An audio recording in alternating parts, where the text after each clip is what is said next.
Good morning it is. Get your head right, you will. Ben and Woods we are. It's National Talk Like Yoda Day. I was wondering. Yeah. I mean, I just- May the 4th was a while ago. I don't just launch into it. I obviously wait for the day, National Talk Like Yoda Day. And that's today. Happy NTLYD to everybody out there. We are Ben and Woods, 97.3 The Fan. I'm Woodsy. That's Paul Rindo, the EP, executive producer. Good morning, Paulie. Morning good it is. Good morning it is. Ben Higgins, your friendly neighborhood sports anchor, probably the closest thing to a Star Wars connoisseur on the show. I am. I'm the resident Star Wars nerd. I'd love to hear Yoda having a conversation with Admiral Akbar, which I don't think ever happened to me. Actual course of the trilogy or 9 movies. Get a facelift, you will.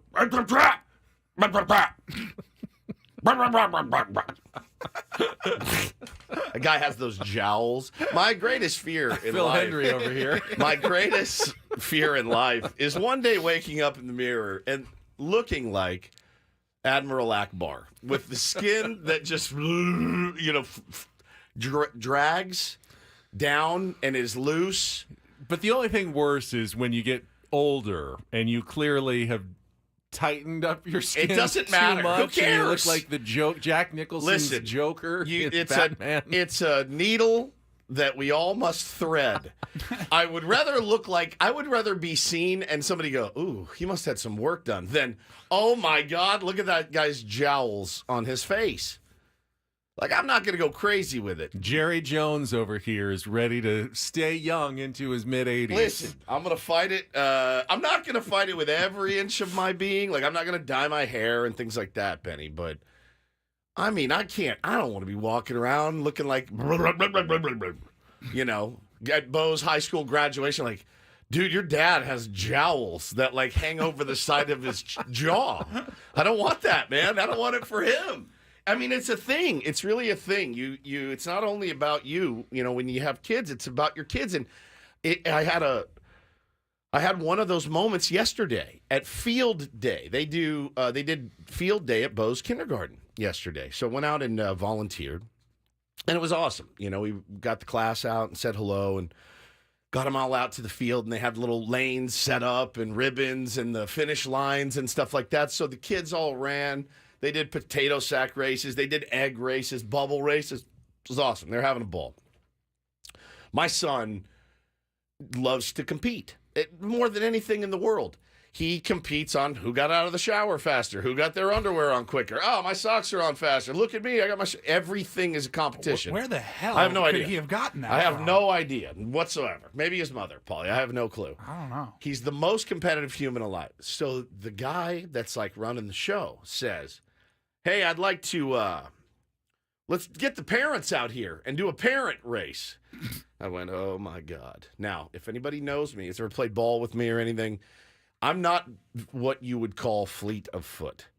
I run a little bit like Jerkson Profar does. The high knees, the hands swinging. Watching him run is like looking in a mirror. I know he's faster than me. He's also I've got like 16 years on him, too. So, you know what I mean? I'm 48 years old. But they call us out. They line us up in the lanes. So I don't know who the other parents are, but if I'm just handicapping this race from a neutral perspective, I've got to figure there are some younger parents than you. Correct. In the audience. I'm putting you as, you're like, if this was the Kentucky Derby, you're like a 12-1 middle of the field sort of shot. You're not one of the favorites, probably. I would say I was the oldest parent running. Okay, so maybe like 20 to 25-1. They line me up. I'm next to a guy with a beard, obviously. He's got a beard, because who doesn't in Encinitas? Who doesn't? He lines up next to me. I look over at him. I go, all right, he's also dressed head to toe in athleisure because, well, look where we are. And I looked at him. I got 50 pounds on him. I'm dead. I look down. I see another very fit dad. I'm like, all right, man, do this. How many beanies? No beanies. Oh, No beanies. Which surprises me because it was like 73, which is definitely beanie. That's about 15 degrees cooler than normal beanie weather in Encinitas. About 87 is where they draw the line. I didn't see any beanies. I didn't see any vests, but we lined up on that line, man. And I looked over, and there's my little guy, dude, sitting there, both hands like up to his mouth, like, oh, God. Nervous for me. And I looked at him, and I was like, all right, bro. Don't embarrass me, Dad. I was like, you got to get it, man. You can hear your hamstrings already screaming. And we played Sunday, so my legs are a little banged up anyway. And I'm like, all right, bro. Life all comes down to a few moments. And this is one of them. And the guy said, on your mark, get set. Woo, blows the whistle, and I am out, man. And I am digging. What's the length of this race? I'm so bad with Paulie, what would you call that? Maybe 90 feet. 40 meters? No, it's longer than that. They get the back shot there. No, it's about 40 meters. Okay, there you go. It's a sprint. Maybe 30. It's a sprint. It's a short sprint. Short sprint. So I'm jamming. Then you see me come in at the end, and I win it. I won it. Finish. You leaned at the tape. I leaned at the tape. They didn't. You jumped at the tape. Yeah, the tape was down, so I just jumped over the tape because it was up, and then they put it down. So I just jumped. And your boy comes, I beat the bearded guy next to me. Now, let me say this. I have never once, ever won a race. Never. In elementary school, in kindergarten, name it. I've never won a single race. To win that race yesterday and to finish, and I looked over at my son, and he was like, I walked back around, he's like, he was so happy. And I thought to myself, Number one. yeah, and I thought to myself, holy cow, man, what a cool moment that was. Now, later on, so Cole said if I wore more Vuori, I'd be faster. I was in head to toe, so I don't know that I possibly could have been faster. But I go around, Bo's so happy, and he's like, you did it. I'm like, I did it. And then I was like legit happy. Now, what I didn't realize in this video until I watched it later. You burying the lead here a little bit. I'm burying the lead. Congratulations on your win. Yes, I'm burying the lead here. At one point, now Hannah's racing in it too. At one point, after I watched the video, I look and I see a mom absolutely scorpion. That's not Hannah. That's not Hannah. Okay. You'll see Hannah Hannah's double back. in a black shirt right behind her. Yep. Oh, yeah, there she comes. Coming into and the frame. one of the moms goes down, and she goes down hard. Now Hannah's doing the old. You see it in like movies, like, oh, I'm going to stop and help this person that fell, and then they're going to pull my arm down and then take off running. So Hannah slams on the brakes. She goes back. But this mom went full scorpion. I mean, hit the ground, the feet go up behind you, and you're like, ugh. Oh. So that was all. Listen, I definitely wanted to win, but I also am glad I didn't do that because Bo wouldn't be able to show his face at school. She said after, she goes, yeah, I think my daughter, I won't say her name. She goes, I think my daughter is, I've ruined kindergarten for her. I think that we can't maybe come back here. Now, again, I didn't see it until after. And then, she goes, if you're not watching on YouTube, I'm so sorry. She eats ass so bad. Go subscribe. So bad. Yeah, go subscribe. This is why you do it. But it was pretty amazing. She's so sweet, too. I felt so bad. And, by the way, she's like a runner. She and her daughter ran like a marathon this weekend. Just caught an edge. Caught an edge. Yeah, caught an edge. And just Gonna go for a hole of some sort. I mean, this isn't the most pristine grassy track I've ever seen. But I honest to God, I racked my brain. I never won first place in a race in my whole life. Ever. No long distance, no short distance, no nothing. No, I've never won a race. Ever. So I'm proud of you. Never won. I was incredible. pretty proud of myself, dude, because when I lined up next to him, I went, oh, Cash no. your long shot tickets. Yeah. When I lined up next to him, I went, well, look at these guys. These guys are way more athletic and young. It's the youth, but I wasn't fast when I was young. So it felt good. Bo had a great time. Its field day was so fun. And I think it was also paralyzing for some kids, too. And I try to remember that as well. So I was trying to be supportive of all the kids out there that weren't, like, super excited to be out there jumping in a sack and things like that. But it was pretty cool, man. We are in such different stages of parenthood. Yeah. You're running races for your 6-year-old. I took my newly minted 21-year-old out for a drink yesterday. How'd that go? On his birthday. Did he get hammered? No, he doesn't. I don't think he liked it that much. We tried to find something that he might enjoy. Like a cocktail? Yeah, we tried a mango slushy margarita. All right, wait, hold on. Well, so what was his experience? He turned 21 not yesterday. much, you know. He's had a beer. A couple of beers, you know, that he didn't really like. Okay. So, yeah, and beer was an acquired taste. then we went, and I said, how about one of those hard ciders? Because he likes apple juice. And I thought, I that like could apple be. juice. And that one went down okay. I don't think he loved it, but that was better than the margarita. I love you just pouring drinks down his throat. Find something you like right now. He's got the rest of his life to experiment He and does. practice and figure it out. But so, you know, when Bo turns 21, you'll be what, 63? Oh, God, is that right? 63. Oh, my 63. God. Talking about that race I won at field day? Guaranteed. Talking about... Bo, darling, mix me up another Manhattan, please. Dad. So, all right, tell me more. I want to know. So you got a mango margarita. Yeah. He didn't like it. Didn't love that. Then we Is that, so that's tequila in there with mango. That's not my favorite. yeah. So tequila. Had the tahine rim. It was Yeah. kind of, you know, a fancier drink. Thought that might be good. Okay. A little sweetness, fruitiness to Yep. it. So he tried that. Didn't really like the tequila, I don't think. Did you crush the rest? Yeah. Yeah. Good boy. All right, then. And then we had the cider. And then Mom, because I was at work, they got a bottle of Vouv. And I guess he liked that okay. Oh, he likes champagne. Yeah, champagne. I promise you, right about now, it's not feeling so good. Not as good. I remember the first time I had champagne. I was like, "This stuff's amazing. We can drink it all night." And the next day, you're just like, I have a headache. Just it makes thinking me. about it. The thought of champagne makes me hungover. I remember when my older buddy in college turned 21 and we needed something cheap. We went to CVS. Yeah.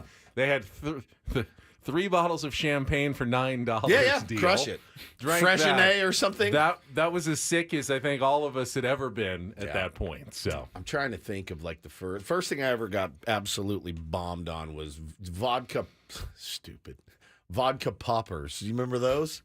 You take a shot glass, you put vodka in it, a little 7-Up, and then you put your hand over the top of the thing, pop it, and then you don't really have to do it, but that's just what you do. You pop it and it fizzes, and then you slam it, and you think you're, hot ass. Well, I mean, we had about 30 of those because they're pretty easy to drink. Oh. It did not end well. I had the next day. I think my first really drunk Yeah. night involved vodka from Pinnacle. They have all the flavored vodkas. Oh, it was no. Pinnacle whipped cream with orange soda. It was I bet it was tasted an orange good. creamsicle, bro. Tasted It was delicious. You didn't taste a thing. It was incredible. I was like, this is happening all night.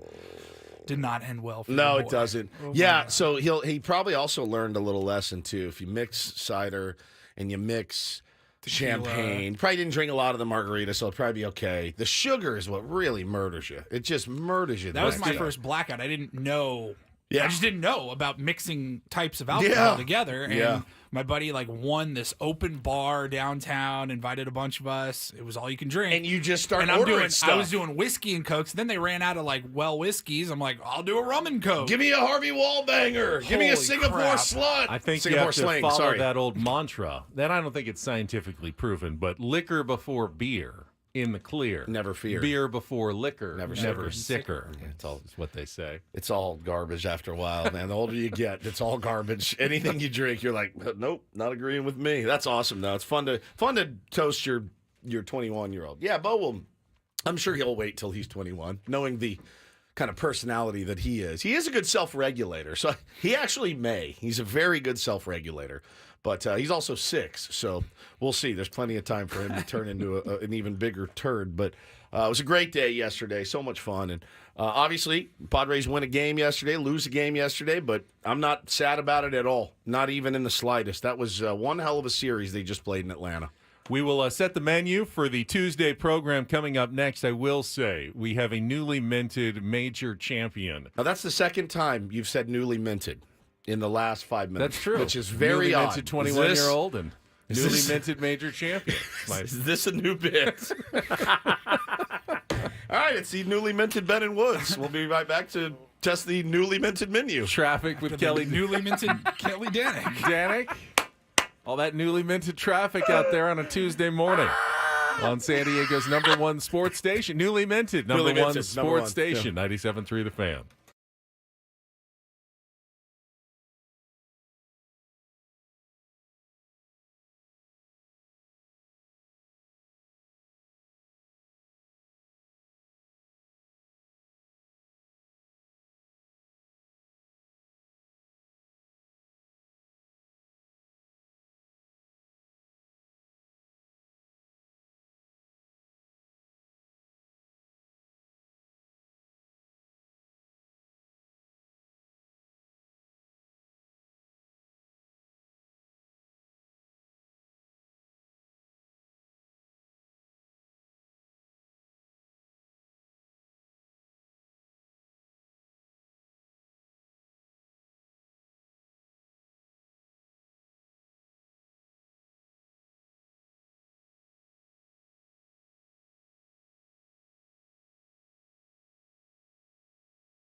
This hour of Ben and Woods is brought to you by Prize Picks. Join the biggest moments in sports with Prize Picks. Pick your players, pick your stats, pick more, pick less. It's that easy. Must be present in certain states. Visit prizepicks.com for details. Now it's day 2 of no printer. How are you guys holding up?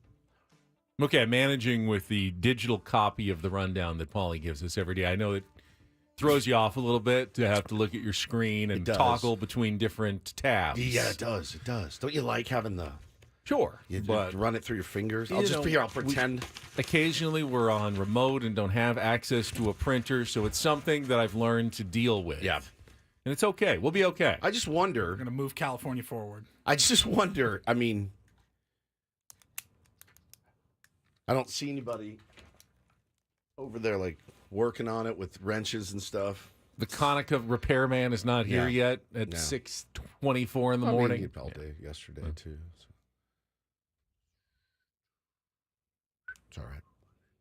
But we're going to press on nonetheless. Okay. How's the ping pong table? Still in good work? It's working? It's in functional working order, I believe. Good. Oiled, good. ready to All go. oiled, greased up, ready to go. Woodsy will take a screwdriver to that. I just broke my backpack. I had a Padres backpack, and I broke it, the strap. And so my wife dug around in the closet, pulled out the old. Now I am officially a company man. I have this Odyssey backpack that they gave me, and it is very durable. There's yours. Ben and I both carrying the Odyssey backpacks. So I like it. How do you like yours? Mine's broken, but Oh, I was going to give you gonna mine. give me that I'm one, so but now glad I did it. now you need it. I just remembered. I was going to one give of the pockets doesn't close That's anymore. why his face dropped when I said You broke my found it. backpack. You were going to give it to me, and really now was. you're using it. It's now your primary Dang backpack. it! Dang it! I'm so sorry, Benjamin. Set it up for us. Big day here. We've got a Massive. Xander heavy program today. First half of the show, we will be talking a lot of Padres baseball, including the injury suffered by Xander Bogaerts in Game 1 of the doubleheader yesterday against the Atlanta Braves. Early reports were fairly positive, but he did not play in Game 2, so we'll certainly be keeping a close eye on that today and for the rest of the week. With Xander Bogaerts finally seemed like he's starting to swing the bat a little bit better. Even he said, hit the ball hard. Yeah. I feel pretty good now. Hitting the ball, with some authority and breaking out of what had been a season-long slump. And, of course, when you're going bad, that's the time that you get hurt. Diving for a ball in the third inning yesterday in Game 1 turned out to be important. I guess if you're going to get hurt, going back in retrospect and going, you know what, I probably saved a run. Not probably. Yeah, he saved a run. And for sure. it turned out to be the difference in the game, and we won it. So if you're going to sacrifice your body for something, that's something that you probably can at least go, well, at least it counted for something. And we didn't end up losing 11-0, and I could have just let that thing go into the outfield and been fine. So we'll talk Padres early in the show. We also have our regular features, Take on Woods and Don't Do This, in the 7 o'clock hour. But coming up in our 8 o'clock hour at 8:35, we are scheduled to be joined by Xander Schauffele off of his PGA Championship win at Valhalla in Kentucky on Sunday. It's been a while since we've talked to Xander. Obviously, he's done a ton of media the last couple of days. Saw a video of him and friends imbibing out of the Wanamaker Champagne, Trophy. actually. Is that what it was? Yeah. Let's see if our theory holds water. Celebrating, see how he's feeling today. Hopefully he's enjoyed it, though. Finally got the shed the label of best player to have not won a major, and now up to number 2 in the world golf rankings behind only Scotty Scheffler. So we will talk to Xander Schauffele at precisely, at least we're expecting, precisely 8:35 this morning. That means we will bump back our regular Jesse Agler Tuesday Incorporator to 9 o'clock. Jesse didn't seem to have a problem with going a little bit later after what was a very long day, followed by a flight to Cincinnati yesterday. Getting an extra half an hour before he comes on a Tuesday was A-okay with Jesse. Saw a great tweet yesterday from It's Johnny SD. He said, the Padres last 30 hours. Sunday, 7:10 p.m., Game 1 begins. Sunday, 10:03 p.m., Game 1 ends. Monday, 12:21 p.m., Game 2 begins. 3:04 p.m., Game 2 ends. Monday, 6:21 p.m., Game 3 begins. Monday, 8:39 p.m., Game 3 ends. Monday, 11:16 p.m., flight lifts off from Atlanta. 12:14 a.m., flight arrives in Cincinnati.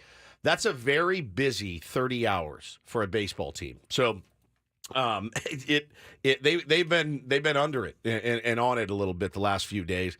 The doubleheader has just got to sap everybody.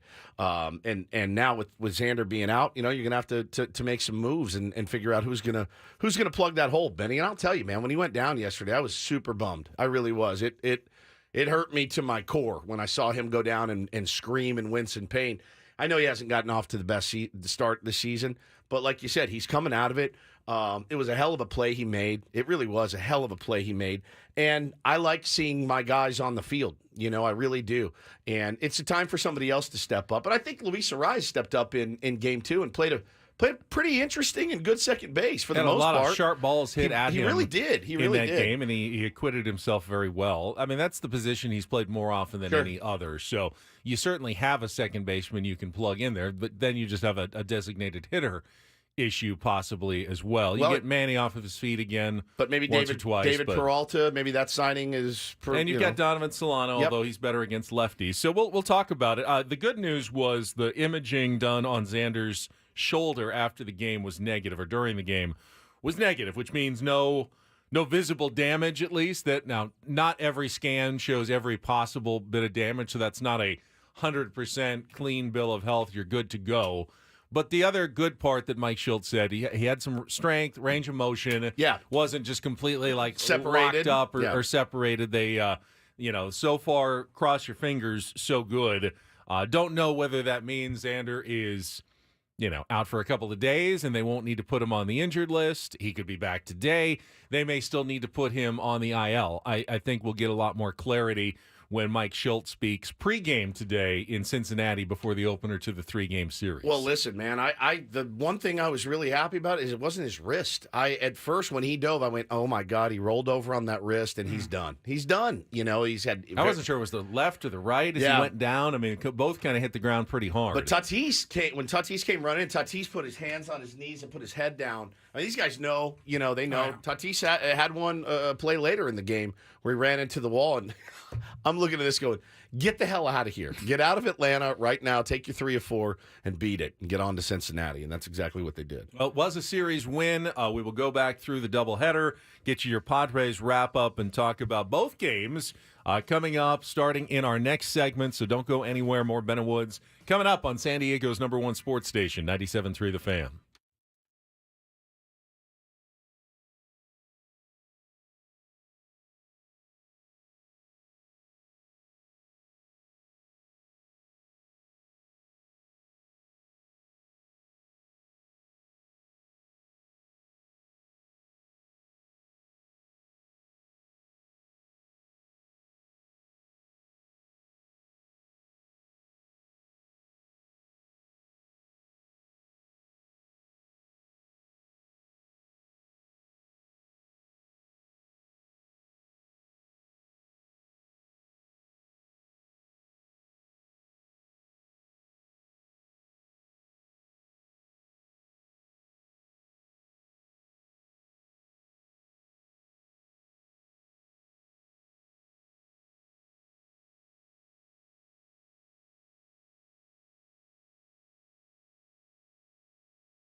Is that Boomer, Paulie, just doing updates on just stuff that he sees on Twitter?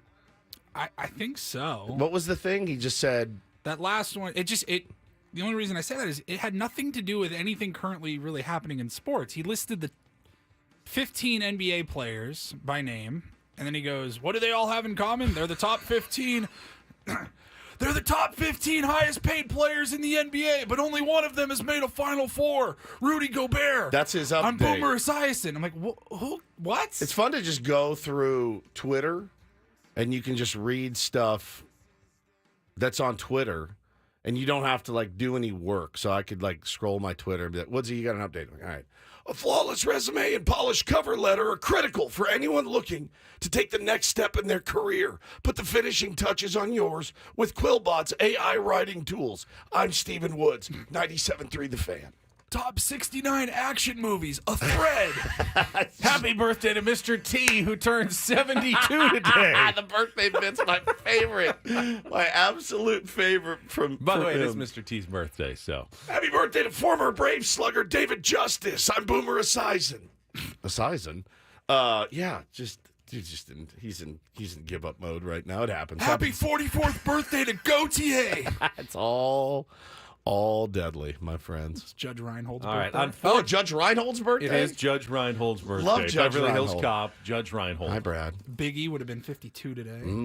Why are we doing birthdays? I don't know. Well, it's because, Because we're Boomer unfortunately, Esiason. the rules of Padres wrap-up require us to play the highlights of the most recent game, apparently, which, of course, was not the good one. So we're kind of stalling because as soon as we get back from traffic, you're going to hear the Braves shutting out the Padres 3-0. We don't have to belabor that one so much, and we will get into some of the good highlights of the first game yesterday, which was much better. But our Padres wrap-up of the 3-0 loss in Game 2 of the doubleheader is coming up right after this check of traffic with Kelly on 97.3 The Fan. From the 97.3 The Fan Traffic Center, here's Kelly Danick. Traffic is sponsored by Air Max, San Diego's highest-rated heating and air company. Visit them at airmax.com. Accident still clearing on northbound 805 at the eastbound King Freeway connector ramp. Our Cordell and Cordell traffic cam shows a stalled motorhome westbound 78 past Mar Vista. Appears to be partially in that right lane. Looking for the best in HVAC? Choose Air Max, San Diego's highest-rated heating and air company with free diagnostics on all repairs and estimates. See why over 1,300 happy customers have given Air Max 5-star Yelp reviews. See Air Max today at airmax.com. I'm Kelly Danick with Ben and Woods, San Diego's #1 sports station, 97.3 The Fan. It's a shame if they lose. Oh, a shame indeed. It's a complete crap. Oh, I did not like that. Here are the lowlights from yesterday's game. Are you kidding me? Boo. It's the Padres Wrap-Up, presented by Hamul Casino. With thrilling slots and tables and all the best rewards, Hamul Casino has all the fun you're looking for. Hamul Casino, fun above all else. We'll give it 16 minutes of sulk, and then we'll, get back on the bump and figure it out. It's not your fault. Here's the 0-1. Albies lines it into left center field. That's down into base hit. Profar's got to play it on a hop. Acuna will jog home. An RBI single for Ozzy Albies. And as they did in Game 1 this afternoon, the Braves strike first. It's 1-0. 1-2 is line to left field. Profar charging, has to play it on a hop. That'll be an RBI single for Darno, as Ozuna now comes home to score the second Atlanta run of the night. Out of the wind, Vasquez delivers. That's hit hard in the air to deep left field. Oh boy. Profar just turns around to watch. It's going to go into the Padre bullpen, and Ozuna now has homered in both games of the doubleheader. The Brave lead is 3-0. Here's the pitch. Kim swings, bounces it out to shortstop. Arcia gobbles it up, throws to first in time, and the Braves avoid the sweep with a shutout win here in Game 2 of the doubleheader. Final score tonight, Atlanta 3 and the Padres nothing. Chris Sale kept him off balance. Randy Vasquez kept him in the game, but the Padres could not break through. Yeah, we had good at-bats the whole series against some good pitching, and I thought Sale was really, really good. Changed speeds. The secondary stuff was really good. The fastball had a life to it. Everything was good. We had some at-bats today. Had a chance, grabbed the bag, swing away from tying it at the moment, but, he pitched really well. All right, so, look, I saw some people upset about our lack of offense in Game 2. And I just wanted to read this for you about Chris Sale. This is from Nugget Chef. I'd like to try those. Chris Sale is on an epic heater. He's the third pitcher ever to have a 5-start span with 43-plus Ks, 2 or fewer walks, and no more than 2 runs allowed. The others both happened in 21, Jacob deGrom and Max Scherzer. So in the history of baseball, there are 3 people that have ever been on a heater like this. Chris Sale, also my fantasy starter. And so you look at your fantasy team and Chris Sale's pitching and you're like, oh, wow, 28 points. Oh, wow, 30 points. He is lights out. And he was lights out yesterday. And I watched him throw and I go, my God, he still has it. That thing where he's massively intimidating. The arm slot that he comes from is dirty. His changeup was filthy yesterday. His slider was disgusting, and can still hump it up there at 96, 97. Why the Red Sox gave him away? I don't know. For what, Vaughn Grissom? I think so, man. Why did they? I know he had a lot of injury problems. He was injured. Yeah. But that means you can always hope that once he gets healthy, he's going to be a great pitcher again. And they traded him right before. Apparently, he got healthy again, which makes no sense whatsoever. Well, but the only thing I will say is that I don't know what Vaughn Grissom's going to turn into, if anything, but the Red Sox have really good pitching. But it's not like you couldn't use a guy like Chris Sale in every rotation. I mean, he is a true top-of-the-rotation guy again, later in his career. Now, I know we don't like to tip our caps here. I'm tipping my cap. It's Chris Sale. He's one I have no problem coming here and going, yeah, ran into a buzzsaw. None whatsoever. None, because I know we can beat guys like that. We beat Max Fried on Friday. It ended up coming back. Ronaldo Lopez did his job yesterday, certainly, and then some. But the Padres can beat pitchers like Chris Sale, but not when he's locked in like that right now. That was how you do beat a pitcher like Chris Sale. You keep it somewhat close. Yeah. And then later in the game, you get some runners on, and you hope that you get the big hit, that it comes right there, the 3-run homer. You get the big swing, and you find a way to win that game. They had the tying runs on base. They had the tying run at the plate a couple of times late in the game. They weren't able to get the big hit. They lose that game. Similarly, when they took Shota Imanaga and, just waited him out, took the lead. They did not end up winning that game, but that's how you win against an ace usually. It's not, well, let's just, blow the doors off of this guy who's pitching great. No, it's try to keep it close. Try not to let the game get out of hand. That's what then they hopefully, win it against the bullpen late. And good job by Randy Vasquez. I know he gave up 10 hits. I know he was very hittable. It was not a dominating effort, but he gave him 6 innings. He gave up 3 runs. That's the definition of a quality start. He knew it was probably going to be his last one in the big leagues for a time, assuming he's going back down to AAA El Paso today when they activate Joe Musgrove off the injured list. And with the doubleheader, they needed him with some length, had his longest start of his career, went out there, kept the Padres in it against an ace pitcher at the top of his game. You can't ask more out of a 6th-spot starter than what Randy Vasquez gave to the Padres yesterday. He may not be a world beater, but that was a good effort by Randy Vasquez. I'm not going to get up in arms about, when taking 3 of 4 from the Braves at their house, which, by the way, the Padres have absolutely owned them at Truist Park since 2018. So they feel really comfortable there for whatever reason. Fine. I feel comfortable everywhere except. Fair enough. They really are. We're going to put that to the test in Cincinnati again starting today. But no, it's a good point that you make, Paulie. Yeah, I really had no issue. How about Logan Gillespie coming in, getting called up, and coming in and getting huge outs, too, keeping the squad right in it. Crony had a chance to do something late, didn't come through. It's fine. It happens. Manny had a chance to do something late, didn't come through. It's fine. It happens. Chris Sale was spectacular yesterday. So I'm just not going to get upset about it, especially after how the first game ended.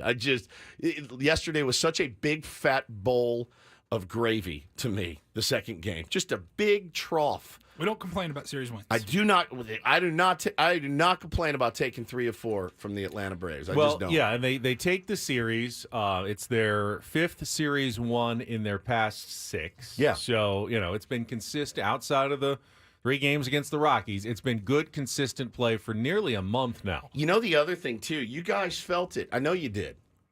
You felt it. You felt no, we absolutely are coming back. We are absolutely, they talk about, that's one of the messages that Schilt has preached. I know it's probably driven people crazy. Manny's preached it too in interviews. Keep giving yourselves opportunities to win the game, and you are going to win some of those games. It happened in game 1. It happened against the Dodgers. It happened a bunch. Hell, it even happened against the Rockies. Let's be completely honest with ourselves. They gave themselves plenty of opportunities in game 1 and game 2 to win. Game 3 was a turd, admittedly. And Mike Schilt came on the air Friday and said, yeah, that sucked, essentially. That one, he goes, I'm disappointed in.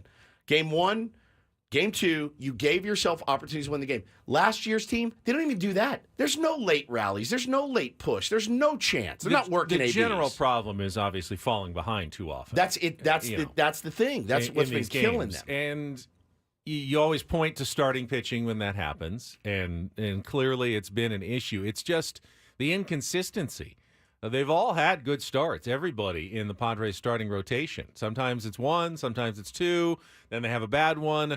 Yu Darvish is on a great roll right now. Dylan Cease was earlier, but even he, as he showed in game 1, is certainly not at the consistency level that the Padres would love to see from their starting rotation. And you're not going to get consistent great starts every single time from every single starting pitcher, but so far, it feels like there's been too many games where they're instantly facing 2-0, 3-0 deficits early in the game. And while they have come back on some of them and they've given themselves opportunities in most of them, you're still going to end up like game 2 yesterday, losing a lot of those games when you fall behind early.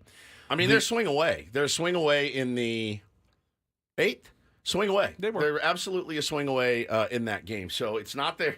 They didn't roll over for anybody. I'm very encouraged by some of the things I see from this team. The two real inexplicable stats right now for the San Diego Padres, and maybe it's simply because it's fairly early in the season, although they're 50 games in now, which is almost a third of the way through. Brett Boone, you know what you are after 50 games. The home road splits are very unusual. Going 10-16 at home, 6 games under 500, 15-9 on the road, 6 games above 500. You don't see teams with better road records than home records that often in Major League Baseball. Give me some Higgins math here. If they just played 500 at home, what would their record be right now? They would be 28-22. 6 games above 500 and solidly in the second wild card spot in the National League. Damn, we are almost a third of the way through this bad boy. The other even more inexplicable stat, though, for your San Diego Padres, I calculated it yesterday.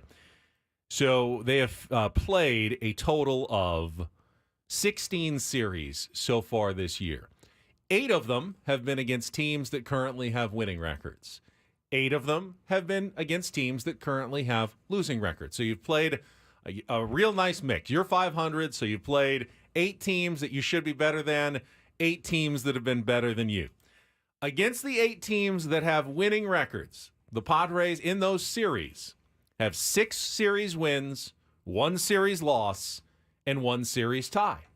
In the 8 series they have played against the teams with losing records, the teams that you should be beating, the Padres have 2 series wins, 4 series losses, and 2 series ties. They have been much better against the better teams in baseball and much worse against the worst teams in baseball so far this season. It's not just the Rockies, which is accounts for 2 of those, a split and, of course, the sweep loss last week. It's every single time now, teams that they have played better than, they play worse than, and teams that they have played worse than, they play better than.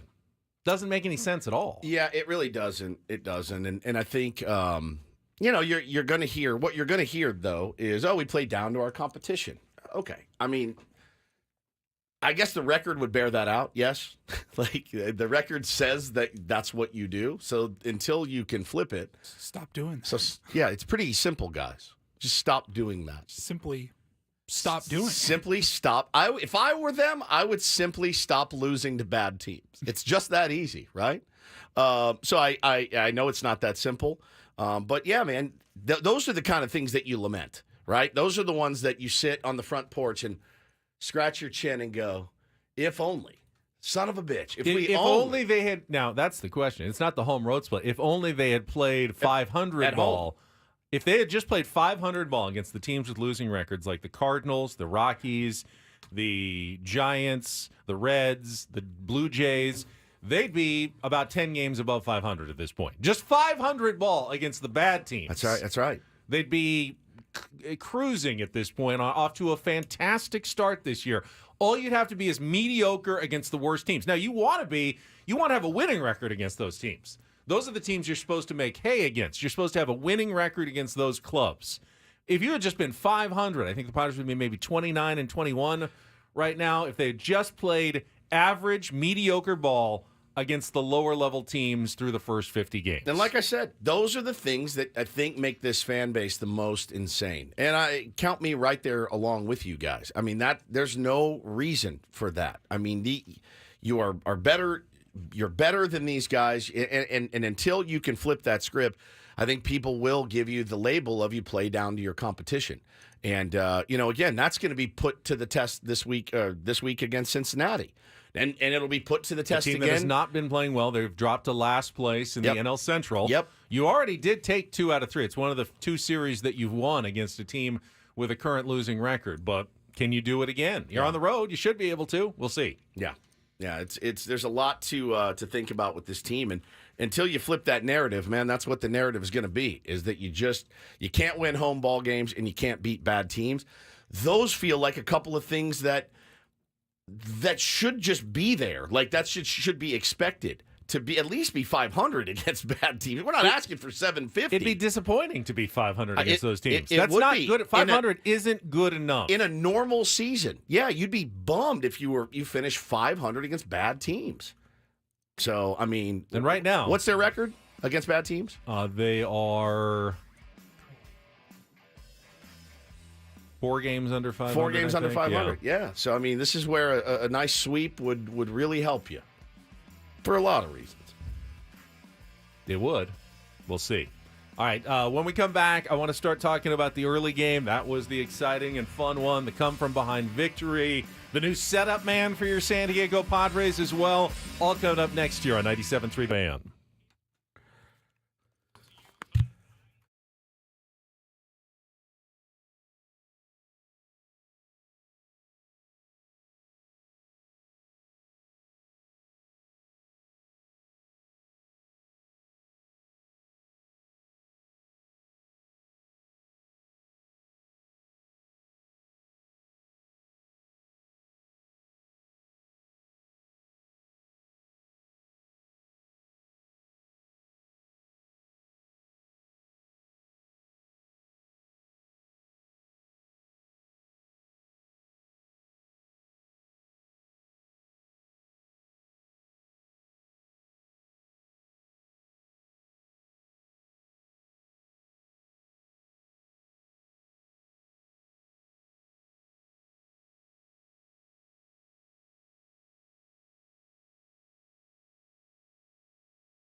When we previewed yesterday's doubleheader, we knew the Atlanta Braves would have a significant advantage in Game 2 with Chris Sale on the mound against a sixth starter like Randy Vasquez.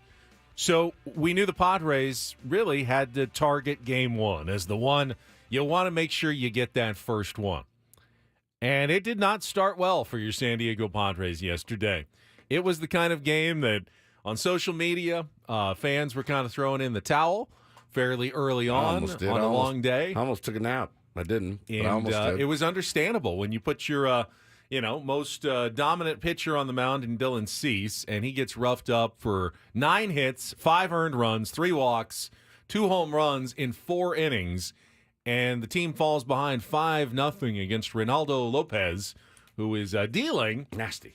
It just feels like, this is not going the way that we thought it was going to. This is maybe not the San Diego Padres' day, and you're already thinking about, maybe they can find a way to beat Chris Sale in the second game and earn a split of this series, and you're just kind of hoping. You kind of resigned yourself to the fact, knowing Sale was on the bump and Lopez pitching as well as he did and Cease pitching as poorly as he did. That perfect storm really led to you saying, man, a split, I guess we got to stick by it.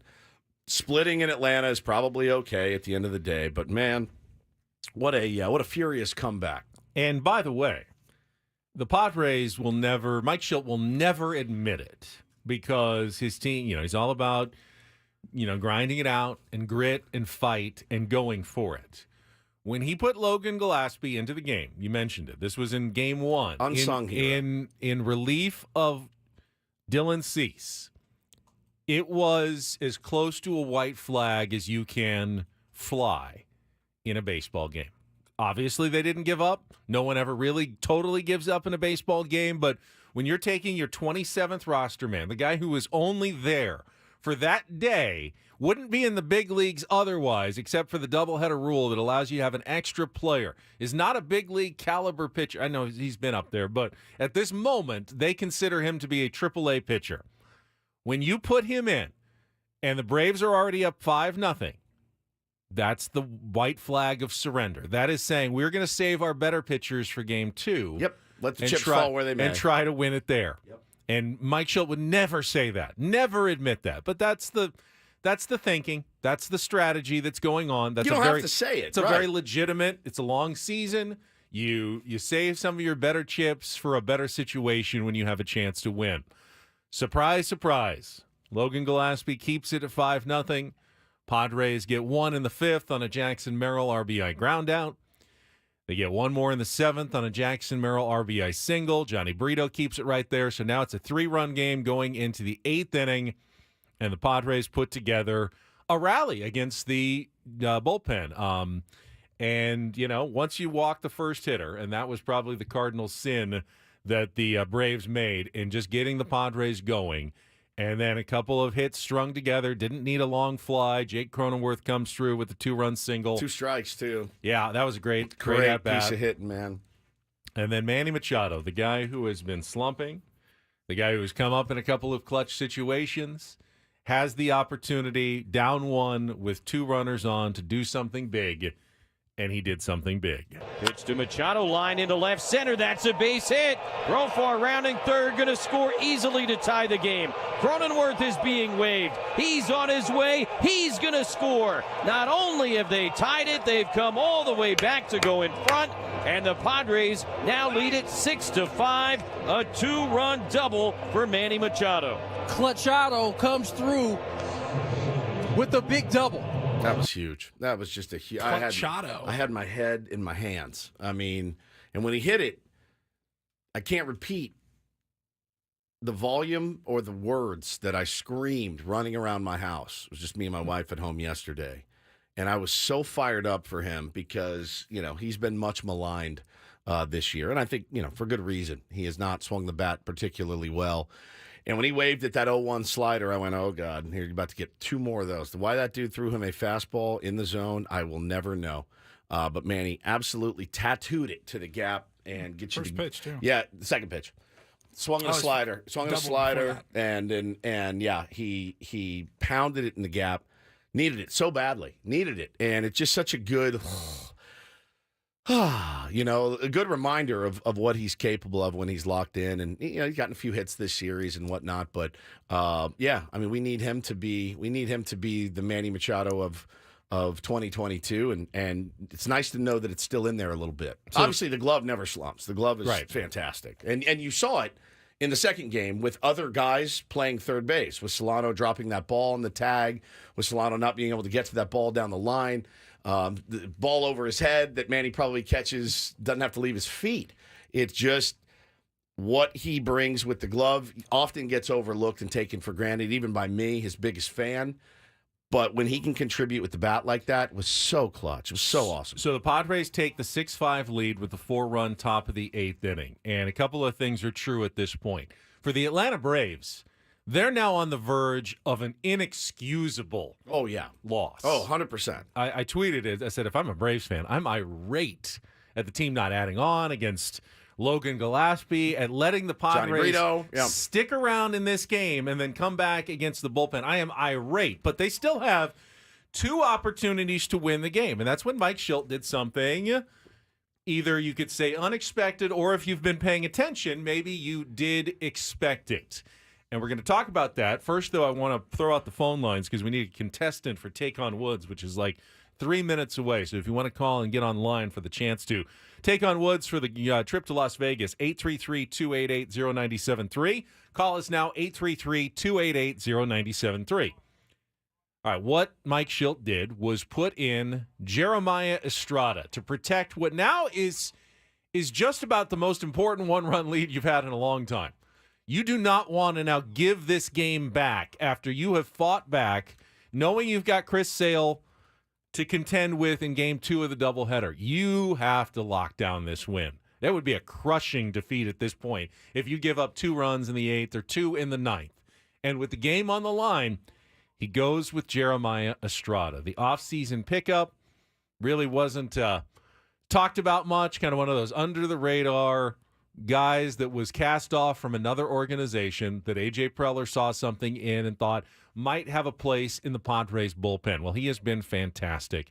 He has an ERA now, I think, 0.77 after getting through the 8th inning yesterday. He's got some of the best stuff plus and movement on his 3 pitches that he throws, and he has been terrific. And apparently, obviously not every day, but he's the new setup man to Robert Suarez, at least for now, in the San Diego Padres bullpen. Yeah, they asked Shildt about it after the game, and we'll play some of Schilt's post-game audio as well later in the show, I'm sure.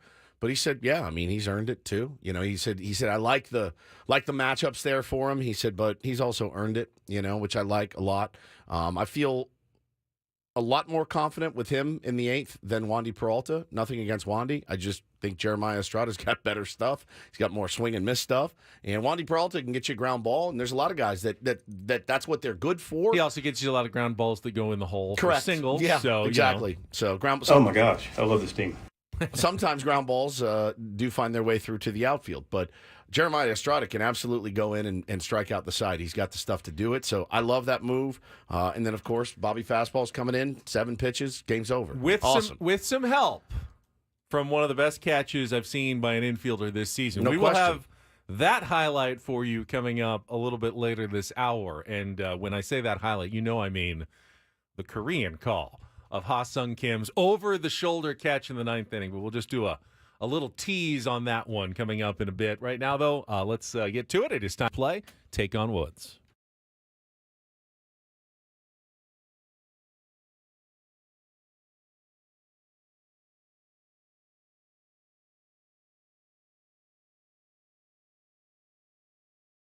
Now, we got a Steven v. Steven battle today in Take on Woods, which is brought to you by Valvoline Instant Oil Change. It only takes 15 minutes. You don't have to get out of your car. For directions and discounts, go to SoCalOilChange.com. That's SoCalOilChange.com. Steven, good morning to you. Hey, good morning. How you doing? I'm good. All right, you get a chance to beat or tie Woods and qualify for our grand prize 2-night stay at the Westgate Las Vegas Resort and Casino and 2 tickets to Warrant, Lita Ford, and Paralandra on June 22nd. Unforgettable night of pure rock, Bliss on June 22nd. Tickets available at Ticketmaster.com. The Westgate Las Vegas Resort and Casino featuring newly designed premier rooms, part of their $70 million in-room renovations, home of legendary Vegas fun. All right, to give you an advantage, Steven, I will let you pick the category. Here are your choices. We've got written by Prince.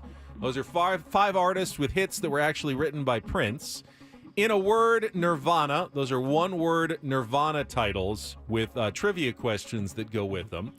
And our final category is Say Cheese. It's a bit of a mystery category. I'll just leave it at Say Cheese. So, written by Prince, in a word, Nirvana, or Say Cheese. What would you like to play? Written by Prince. Written by Prince. All right, 5 questions, 60 seconds, trying to identify 5 artists with hits that were actually written by Prince. If you don't know an answer, say pass. We'll get to it if there's time left on the clock at the end.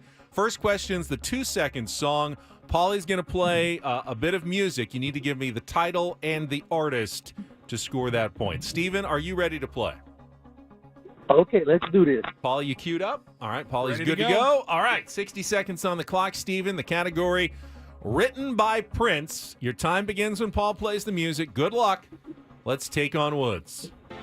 It's been 7 hours and 50. Nothing compares to you in the time. Correct. In 1986, Prince set 2 recordings to which band that turned one of them, Manic Monday, into a signature hit?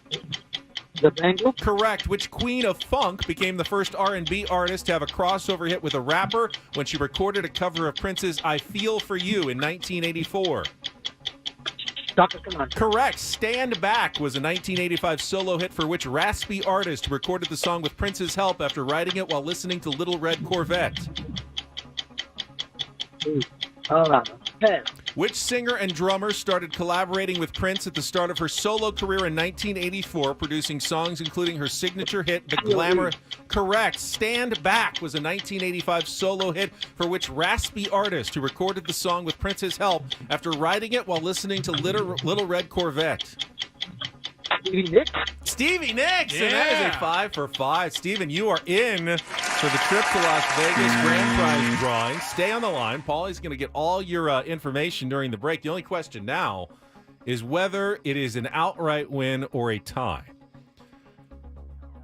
Woods will not get the category, making it even that much more difficult.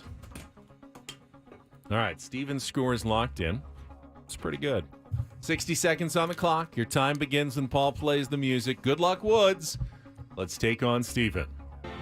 It's been It's, 7 Nothing compares to you, hours Sinead and O'Connor. Correct. In 1986, Prince sent 2 recordings to which band that turned one of them, Manic Monday, into a signature hit? The Bengals. Correct. Which queen of funk became the first R&B artist to have a crossover hit with a rapper when she recorded a cover of Prince's I Feel For You in 1984? Chaka Khan. Correct. Stand Back was a 1985 solo hit for which raspy artist who recorded the Stevie song? Nicks. Correct. Which singer and drummer started collaborating with Prince at the start of her solo career in Sheila E. Wow! A 5-5 done. tie today. Steven and Steven both know their stuff.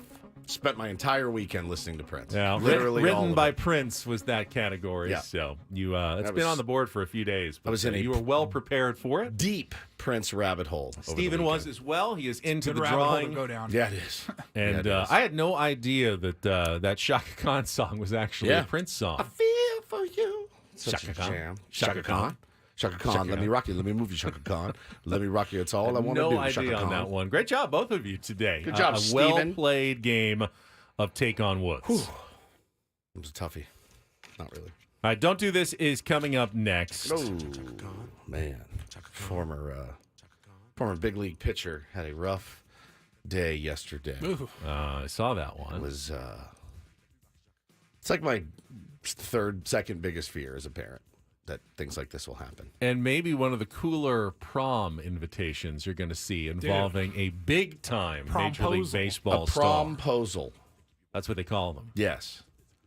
This was unbelievable. I have a lot of questions. I have hours and reams of questions about how this happened. We'll play that audio for you as well. It's coming up after a check of traffic with Kelly. More Ben and Woods on the way on 97.3 The Fan.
Don't Do This, brought to you each morning by the Craft Taco in Sorrento Valley. The Craft Taco has some of the best quality tacos in all of San Diego.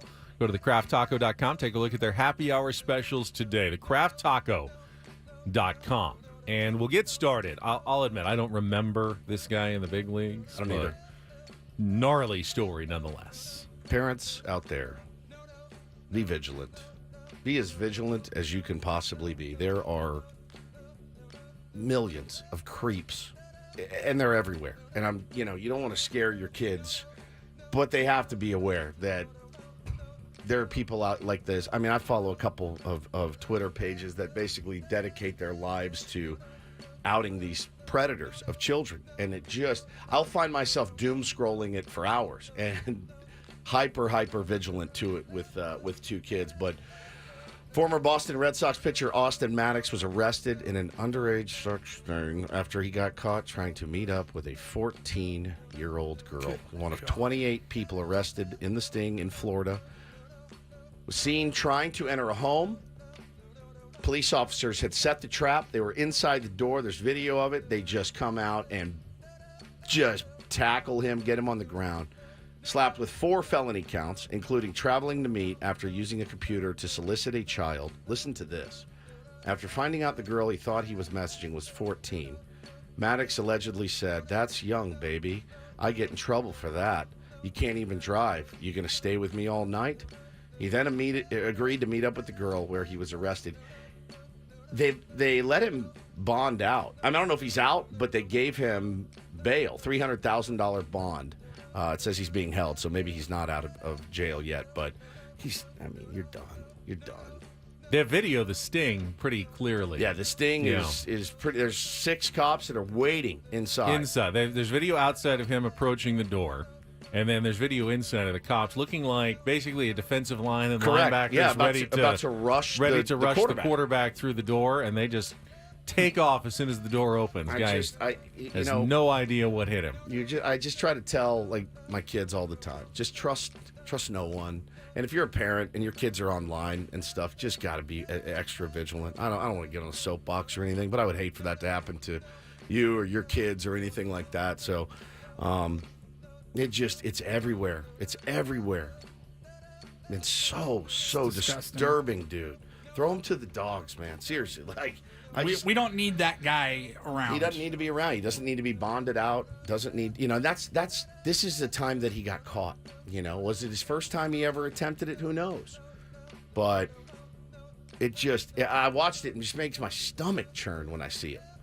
What an interesting job that would be, to be one of those police officers that has to see that every day. And while it's probably really fulfilling to get one of those guys off the street, it's got to mess with you, the sheer volume. Oh, yeah. There was 28 people in this sting. 28. Those are the ones they caught. Those are the ones that crossed the line. Think about how many out there, are going to attempt it or have already gotten away with it. And so just please be vigilant as you can be. Let's see. This one isn't actually a sports story, and it's very sad, but other than the fact that athletes do a ton of travel through the air. Did you see this Singapore Airlines flight? One person is dead. Several others are injured just after hitting severe turbulence during the flight from Singapore to London yesterday. It was a Boeing 777, had to be diverted to Bangkok for an emergency landing. They have not specified how many people were injured. Do you put your seatbelt on when they tell you? Yes. And you're just sitting there and everything seems as smooth as possible. I always fear going to the bathroom and going, number one, and then feeling breaks my neck. I think they didn't say how the person passed away, but you've got to imagine it's something like that a quick drop. And if you're not in your seatbelt or you're walking in the aisle at that moment, you just go flying and you could hit anything in that scenario. And it is fairly rare, but we've all been on flights with bad turbulence. It is not fun, that is man. gnarly. It is not fun to do that. And I saw that was a scary story. You just wonder, I mean, how many flights do you go on a year? Yeah, a few. 1, 2, not 3, 4 maybe. I guess round trips 3 or 4, but athletes like baseball team, you're on Literally, Constant. what, 60 to 70 flights every single year, road trips, back. It'd be the toughest part of the gig for me. Yeah. All that travel. It just grinds you down. You never really think about it, too. But, yeah, that is pretty gnarly. This is not gnarly. This is awesome. Paulie sent this over. DD Mega Doo-Doo. So a young man in, I'm assuming, the Philadelphia area. Is that a safe assumption? I would assume. So this popped up on TikTok yesterday, and it's prom season. Your son Graham just went to prom the other night, Benjamin. And how did he ask his date? I'm not sure, because my son is actually a freshman in college. His girlfriend is the one who was still a senior in high school. Uh-huh. So I don't know how it ended up. Jersey. Because it was her prom, not his prom. Yeah, that's true. Yeah. So she probably asked him. Jersey's Philadelphia, Yeah, essentially. Jersey's suburban basically Philadelphia. Right. Jake Portello, he's a senior at Haddonfield Memorial High School, said he simply knocked on Bryce Harper's door and asked if he would help with his promposal. I knocked on his door. He seemed cool with it at first. Then he was like, "Can I get your email so we can plan this out?" And as I was leaving, he was like, "Why don't we do this right now?" So they went to this girl's house. They knock on the door, and this young woman, Julia, comes out. Wait, Bryce went with? Yes. Like went with the kid. Yes. To her house. Now, maybe You know what? Let's just knock it out now. Yeah, let's just do this I now. I totally thought he made a video. No. No, dude. For her. He's there. He's on her On doorstep. her stoop. He's actually there. Yes. Oh my God. Hi, Julia. How's it going? Jake wants to ask you prom, so I thought I'd help him out. Yeah. If you want to go to prom with him, I'd love to. Jake wants to ask you to prom, so I thought I'd help him out. So you go to prom with him? Yes. Awesome. There you go. There it is. Gives her a hug. Yeah, gives her a hug. She hugged Doesn't give Bryce. Jake a hug. She hugged Bryce before she hugged Jake, and then Okay. Then she gives him a hug, and Dad comes Dad's out. coming out. Wait, Bryce Harper's Harper's on my here? doorstep? says, "I wasn't expecting this. I thought it'd be something cool among my friends and people in my town and stuff. I didn't even expect Harper to open the door in the first place." So their prom is June 14th, and Bryce Harper, what a good guy he is. Now I've gotten some weird requests over the years from our audience and stuff. Our friend Stewie asked me to go down to Petco Park and get him a period, like a period that you would sew on a jersey.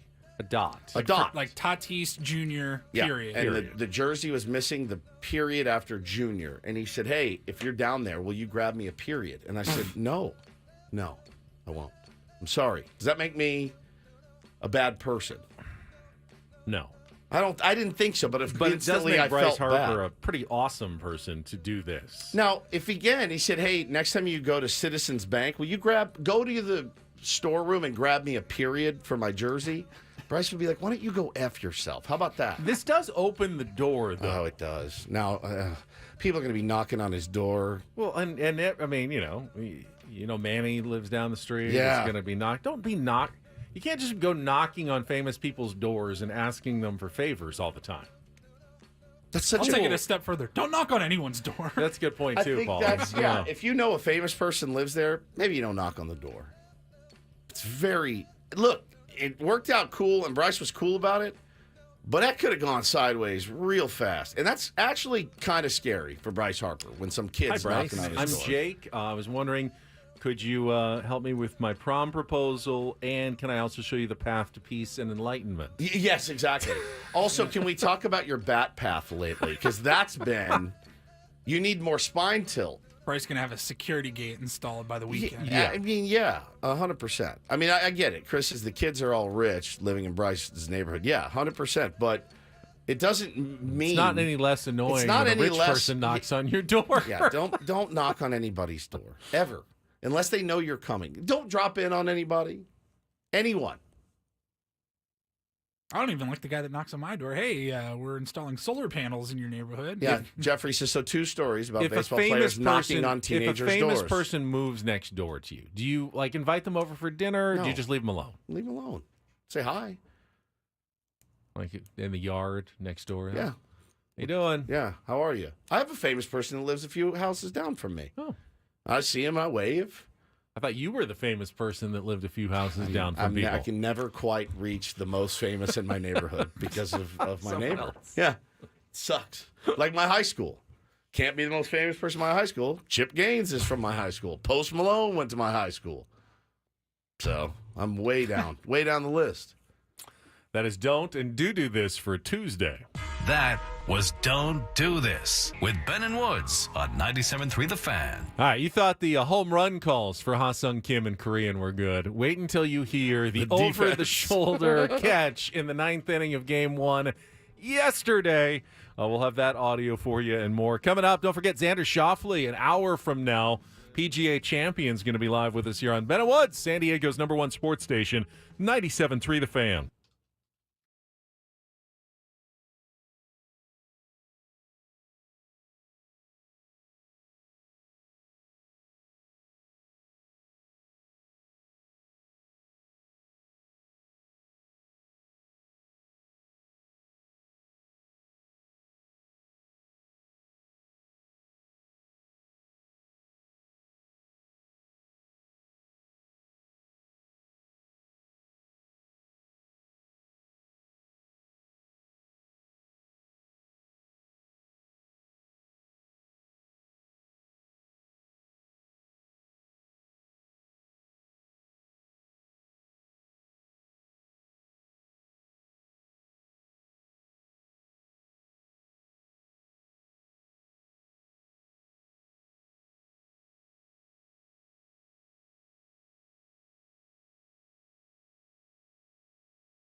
that feels good, doesn't it?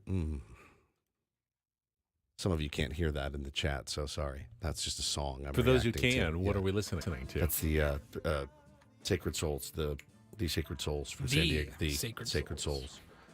Like Megan the Stallion? Yes, like Megan the Stallion. Newly minted. This hour of Bennett Woods is brought to you by Prize Picks. Join the biggest moments in sports with Prize Picks. Pick your players, pick your stats, pick more, pick less. It's that easy. Must be present in certain states. Visit prizepicks.com for details. Get my camera set up here. We'll take a check of traffic and then come back. Want to play that Korean call of really a phenomenal catch by Ha-Sung Kim in the ninth inning yesterday. So huge. In game one. Letting that, if that drops, a little bleeder off the bat, momentum goes, in their favor, be able to get the tying run, right? Winning run on first at the winning run at the plate. Yeah, the tying run at first base. Nobody out. Incredible. We'll get to that right after traffic here on 97.3 The Fan. From the 97.3 The Fan Traffic Center, here's Kelly Dannon. Traffic is sponsored by California Coast Credit Union. Well, we've got an unfortunate situation in the North County, a fatal accident, northbound 15 before Deer Springs Road, overturned pickup truck over to the right shoulder, so you're going to see a lot of activity around that. That is northbound 15 before Deer Springs Road. Also, a collision on southbound 5 Coastline just past the Aliso Creek Rest area. A couple vehicles involved. That's in the center divide. Further down, an accident clearing near Encinitas Boulevard. Also traveling on westbound 78 near Center City Parkway, collision involving several vehicles. They're all over the right shoulder. Heading out of downtown, 163 northbound, the 11th Street on-ramp. There is a collision. Also eastbound King Freeway, just before the 125. Vehicle went up the right shoulder embankment. Get a 4.78% APR auto loan at California Coast Credit Union with no payments for 90 days. Offer valid with CalCoast car buying service discount. Interest accrues immediately. Restrictions apply. Federally insured by NCUA. Visit calcoastcu.org. And Kelly Donick with Ben and Woods, San Diego's #1 sports station, 97.3 The Fan. 1-2 to Harris. 1 for 4 with an RBI single in the first inning. Pitch from Suarez, lined softly into shallow center. Kim racing back from short. Over the shoulder, slides and makes the catch. What a play by Ha-Sung Kim, and 1 down here in the bottom of the 9th inning. What a terrific play by Ha-Sung Kim. I really thought he had no chance of making that catch. Obviously, Jackson just Merrill don't collide to each other. Yes, just don't slam wasn't into going to each get there from center field, so that was going to bloop in. Braves were going to have the lead runner on in a 6-5 game in the bottom of the 9th inning. Now, maybe Robert Suarez would have still come back and gotten everybody out like he's done most of the season, but it adds a high wire act element to a 9th inning that I did not need on my stress level in the game 1 of the doubleheader yesterday. Over the shoulder, looking up kind of into the sun, hits the glove. You see him just secure it, hits the ground, pops up, and just is the most animated I think I've ever seen him. Did it with style. Looked beautiful. Bouncing up into the air and just, whoa! And then Jackson screaming next. I mean, it was unbelievable. And emotions were already heightened after the 6-run comeback, clearly. God, that was great. We've heard how excited the Korean play-by-play guys get when Ha-Sung Kim goes deep, even when it's already an 8-0 game. So I figured they must have gotten pretty crazy for the call of the catch yesterday, and Paulie has done his thing and acquired it for us. 걷어올린 타구입니다. 자, 김하성! 애매한 위치인데, 와! 김하성! 와! 김하성이 잡아내고 포효합니다. 이야, 이거는 정말 어마어마한 슈퍼 캐치. 오늘 앞선 Super catch. Super catch. That works in any language. That, right there. wow! That really was a super catch. Feel like they're watching fireworks. Ooh. Yeah. Ooh. Ooh. They all do it at the same time, too, which is great. 걷어올린 타구입니다. 자, 김하성! 애매한 위치인데, 와! 김하성! Really in sync. Kim Ha-Sung. Kim Ha-Sung. Because they do it the super catch. Last name first and then first name last. Higgins Ben. Woods Steve. Woods Steve. Randall Paul. Jake had a really nice play on the next play. I mean, it was just like nothing they could do was going to get through at that point. And 7 pitches for Bobby fastballs, another save for him, a massive comeback win, picking up Dylan Cease, who was not great. He was not great. I did get a text from a friend that said, the Ben and Woods curse strikes again. And I said, listen to me, USOB. We did interview Dylan after his last start against the Rockies, and that would be pre his start against Atlanta. And I said, I beg to differ. Now, we gave you Darvish a T-shirt. He's chosen to wear it. He's been lights out. We gave Dylan Cease a T-shirt. I have not seen him in it yet.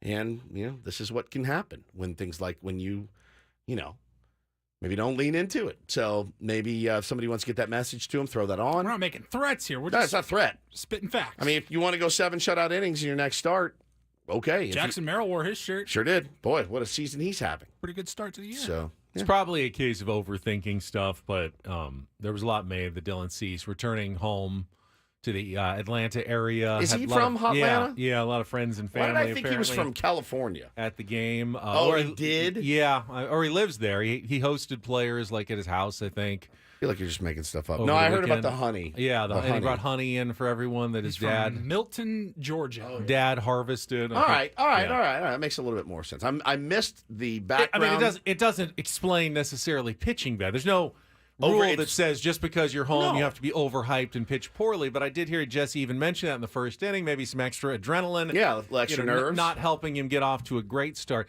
Atlanta, even though they actually have struggled offensively this week, and they actually have a really good and deep offense. They hit a ton of home runs. They set all kinds of records last year.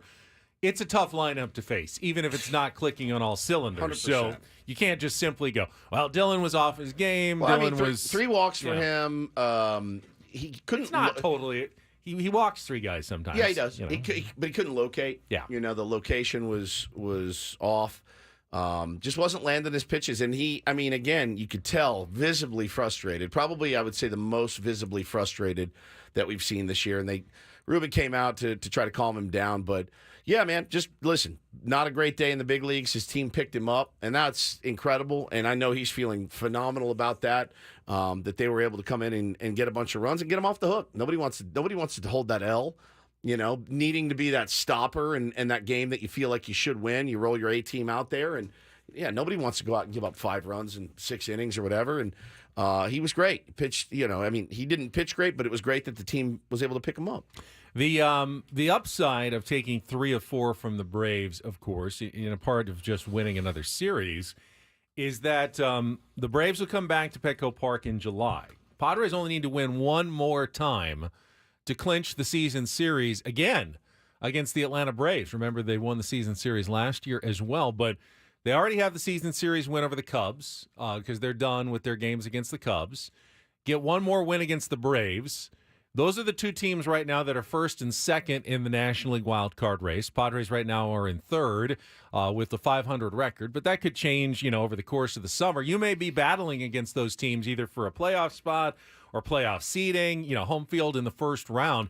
To own the tiebreaker against both of those teams is a very valuable thing. So, circle those games in July. Padres, obviously you want to win the series, but you've got to take at least one of those to make sure that you've got the tiebreaker, because with the way the Phillies are playing, certainly looks like Atlanta might be playing for a wild card this year. Yeah, man. And not necessarily a National League East title. That's a really good point you make. I mean, these are big wins. They're big wins against this team on the road. Keep these guys on the road as long as we can. They have really played lights out. I wanted to ask you a question because I did see it pop up in the chat. I wasn't ignoring you.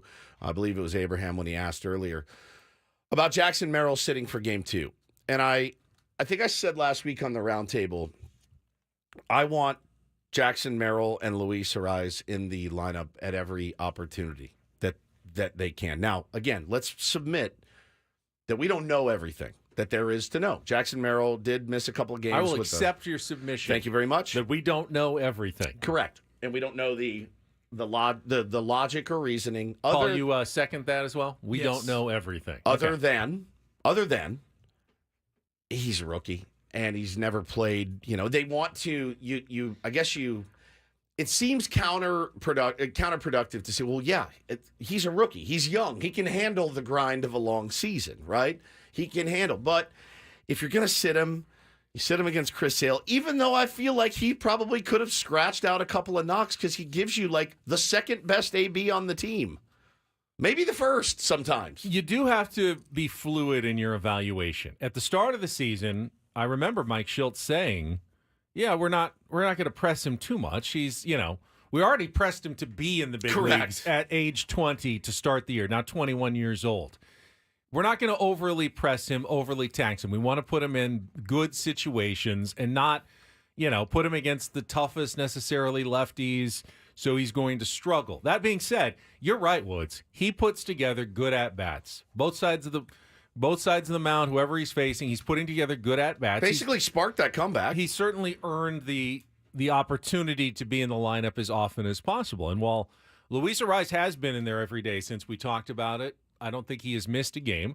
Jackson did get another day off in the second game of a doubleheader. I do think that part of that factor, though, is that there's really no one else to sit. If you ever want to get your fourth outfielder into a game, if you want Sugar to play at all, you're not benching Tatis right now very often, and you're not benching Profar. Profar started every game. I think Tatis has he started every game as well? Yeah. You don't take those guys out of your lineup.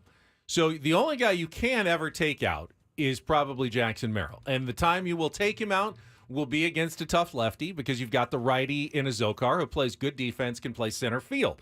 So unless you're just planning on playing all three outfielders every single day of the season and letting Jose Azokar just rot forever, which, of course, is not something most managers want to do. They want to try to get a couple of at-bats every few games for their fourth outfielder, their bench guys, to keep them fresh for when they're going to need them at some point during the season.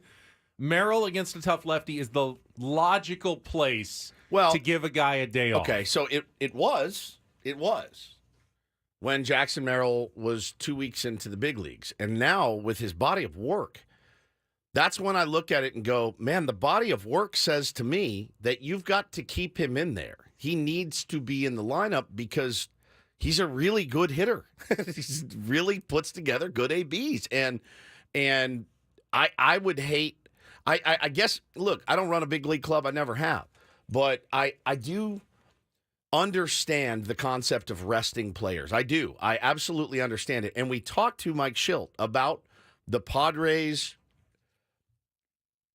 being on somewhat the forefront of managing everything that they do. Now, maybe they looked at what Jackson Merrill did in game one, and maybe he was in the red, and they said he's had high-stress catches, he's done this, he's done that, he's had sprinted out a couple knocks, whatever. Perfect time against Chris Sale to give him a day off. I can absolutely go the other way. I can absolutely say that Jackson Merrill is young and his legs can handle it, and he can do this. Now, again, submitting that I don't know. Does he have a tweak in his groin? Is he still fighting through that? And playing 18 innings was not the best move for him yesterday. Yeah, that's obviously something that could happen. But I don't know everything. All I know is that we are a better team with him in the lineup than we are with Sugar in the lineup. Now, if you want to get Sugar some playing time, you could DH Profar if you wanted to. You could. There's a lot of things you can do. They have options on this team.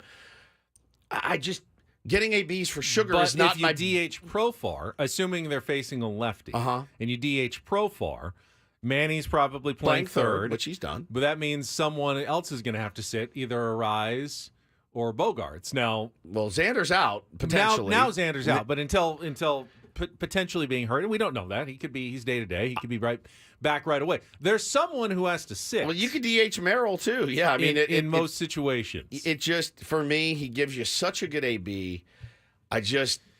They're not using him like a platoon. Fine. It's not platoon. The last point, though, and I'm not trying to take sides here, but if it ain't broke, don't fix it. They've been playing Jackson Merrill pretty much 5 out of every 6 games. He's been doing a phenomenal job. Yeah. Why all of a sudden are you going to change the strategy that's been working so well for you? But you're a 500 team.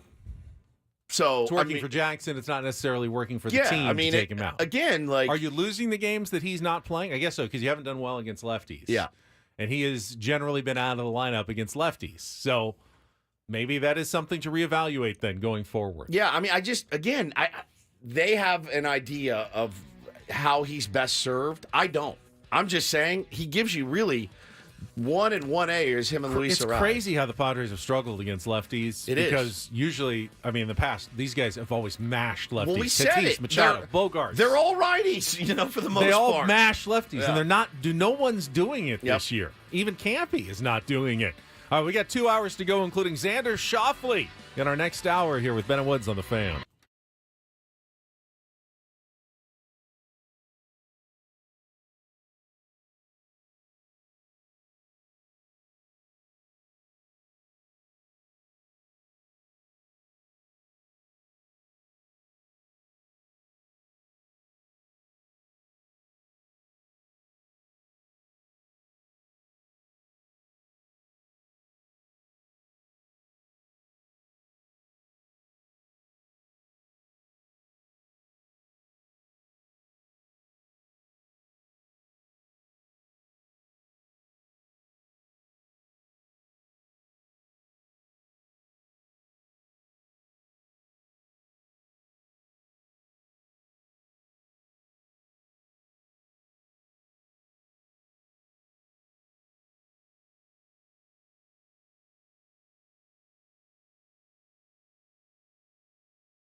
All right, my friends, that's halfway home. Ben and Woods, 97.3 The Fan. Thank you so much for joining us, however you choose to consume us, whether it be on your radio, on YouTube. YouTube's been a lot of fun for people. They can see our faces, which that's not fun really for anyone, but they can see our reactions.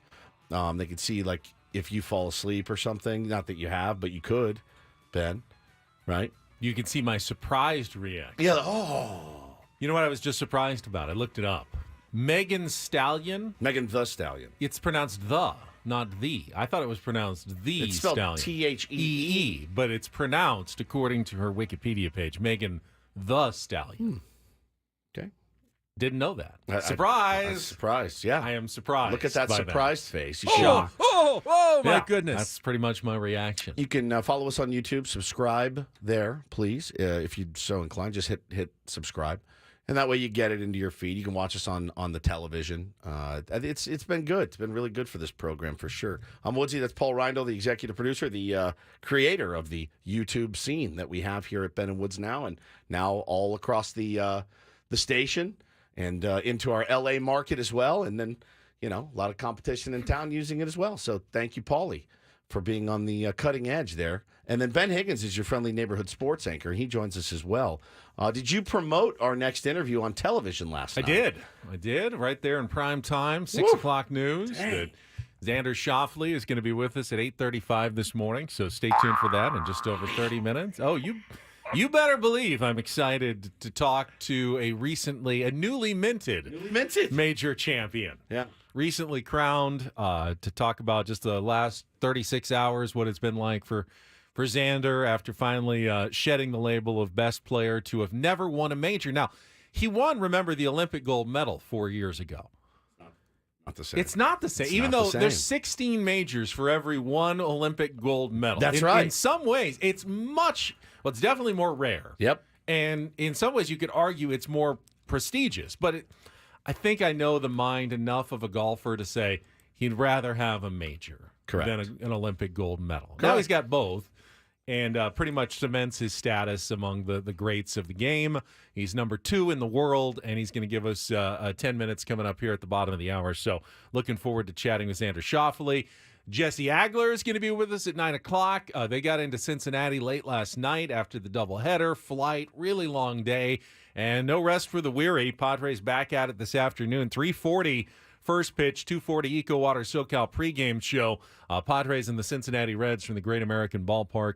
Going to be Joe Musgrove coming off the injured list to make the start against Andrew Abbott in Game 1 of the series against the Reds. Read that stat Craig just texted All right, you. so yes, during the break, we were talking about Jackson Merrill's playing time and whether he should be there every day, even against the tough lefties. And Craig, I love the deep dive hour that they do on the Padres, 11 o'clock, and they get into some of the real interesting statistical nuggets. Craig's great at this, but he said one of the things they're going to talk about on the show today is that the Padres have lost their last 7 games when Jose Azocar gets more than one at-bat. So either gets a start or comes in early in the game for a defensive replacement like the day he did, took over for Jerks and Profar, and they ended up losing that one.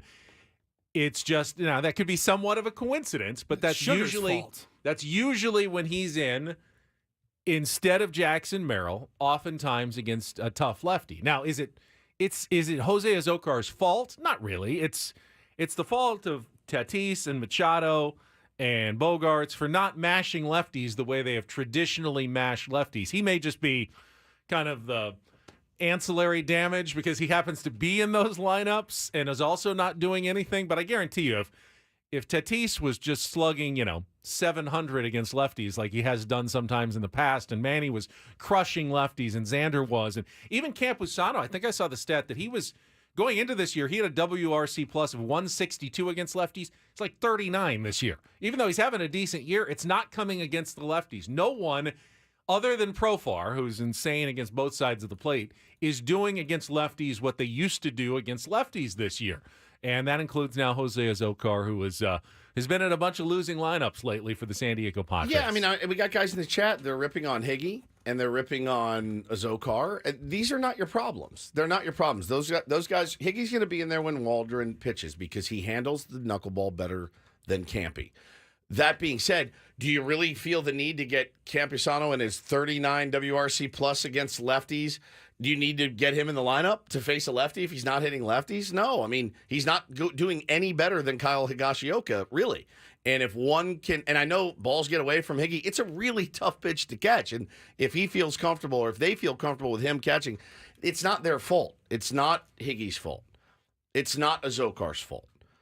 It's Manny and Xander and Tatis and the other guys that can hit left-handers. They're just not. Higashioka was better as a backup with the Yankees He was. offensively. He produced more than he's done so far with the Padres. Other than that one home run, he really has not been good. And we've seen Campusano's playing time go up a little bit more lately. There's been a couple of series where he hasn't even gotten one day off. He's just been behind the plate every single day. But he's going to wear out if you keep using him at that rate as well. So you have to keep, if you're Mike Schilt, you keep that in mind. Like, I can't put so much on Campusano in the first 4 months of the season that he's got nothing left in August and September. So it's a bit of a dilemma that the Padres have not gotten production from their backup catcher either. Now, Williams says, are we concerned about Tatis? Don't hate me. Yes, of course. Of course. I mean, I'm concerned about the big three, all of them. And now one of the big three is potentially out for, we don't know how long, so I don't want to speculate.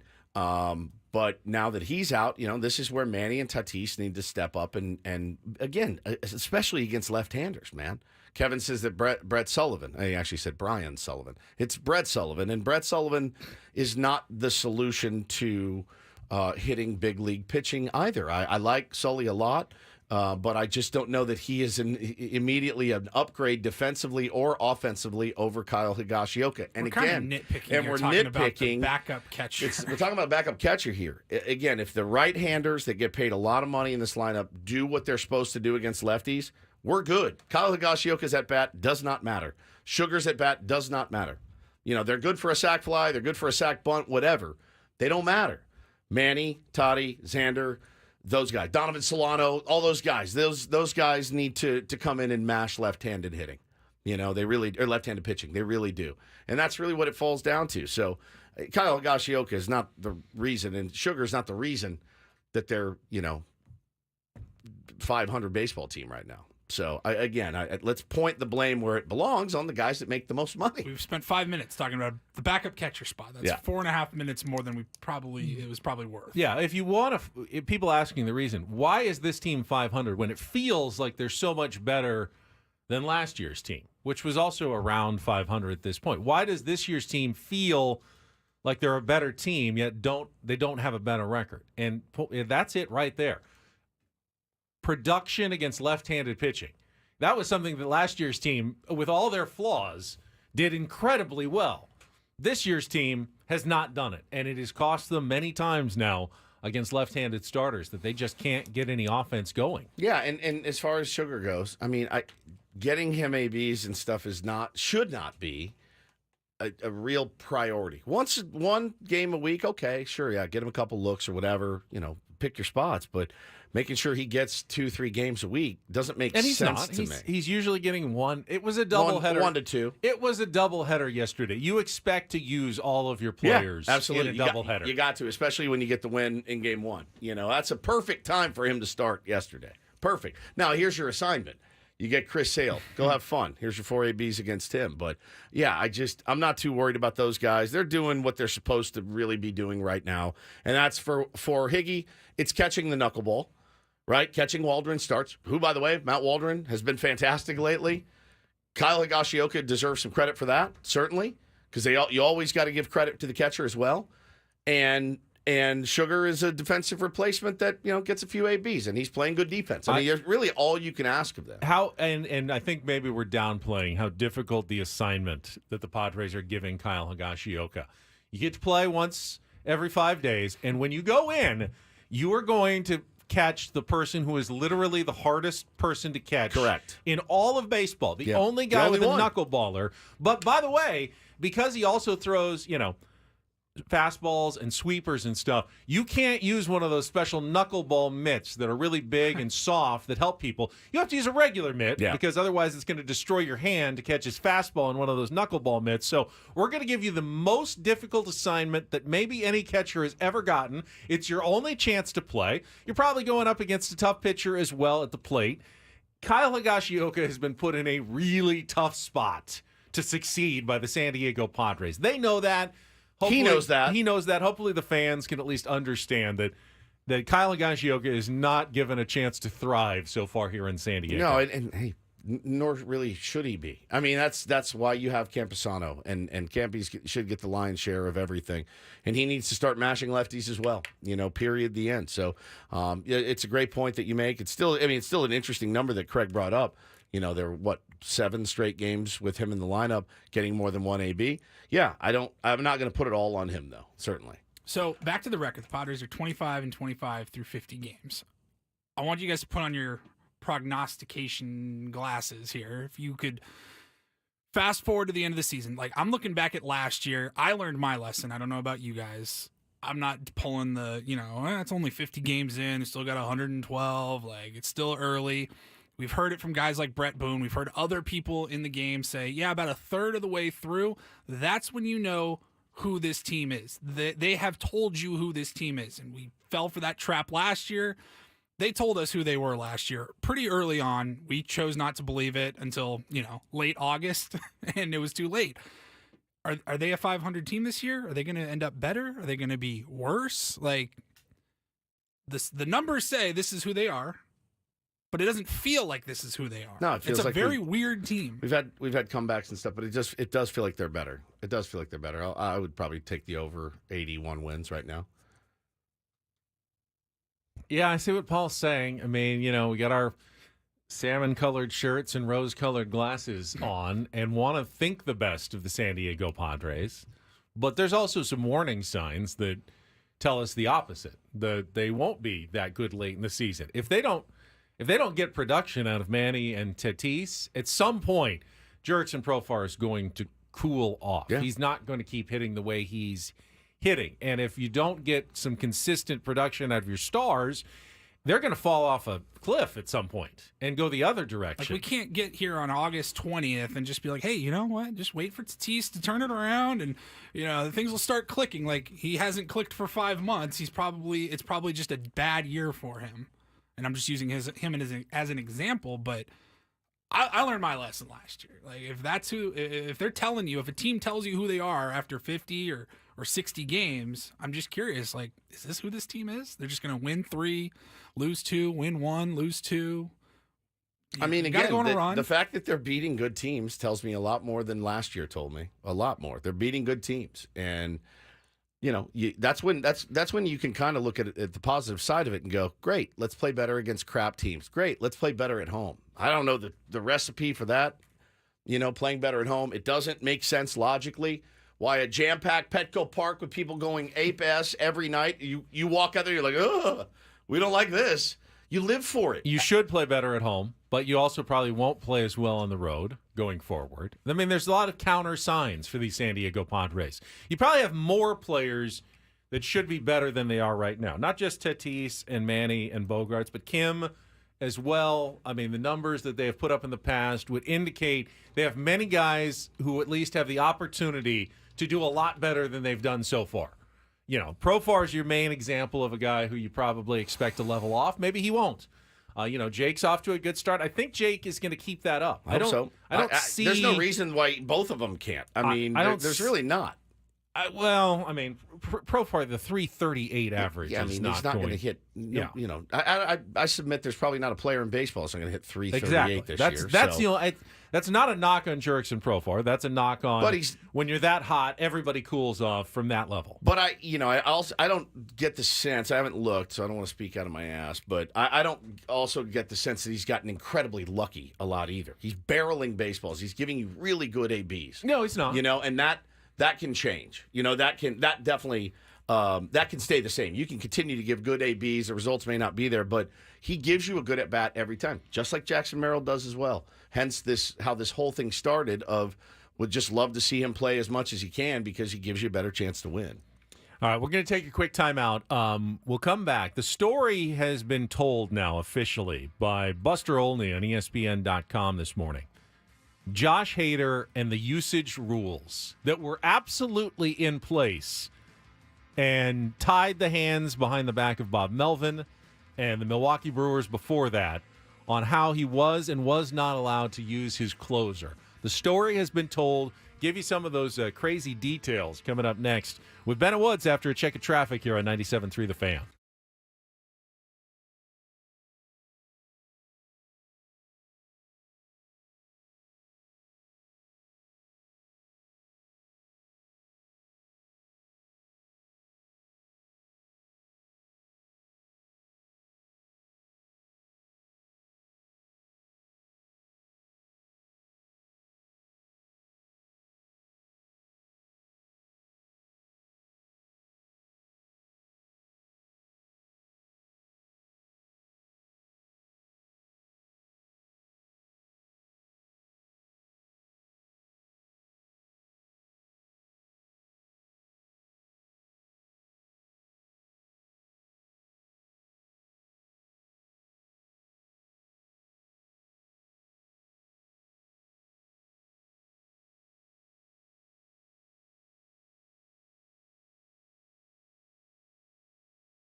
Usually Jesse Agler joins us at 8:35, but because Xander Schauffele is going to be with us in our next segment, we are going to wait until 9 o'clock to talk to Jesse. But if you want to put some suggestions for our incorporator word into the chat or to tweet us at Ben and Woods, you can do so.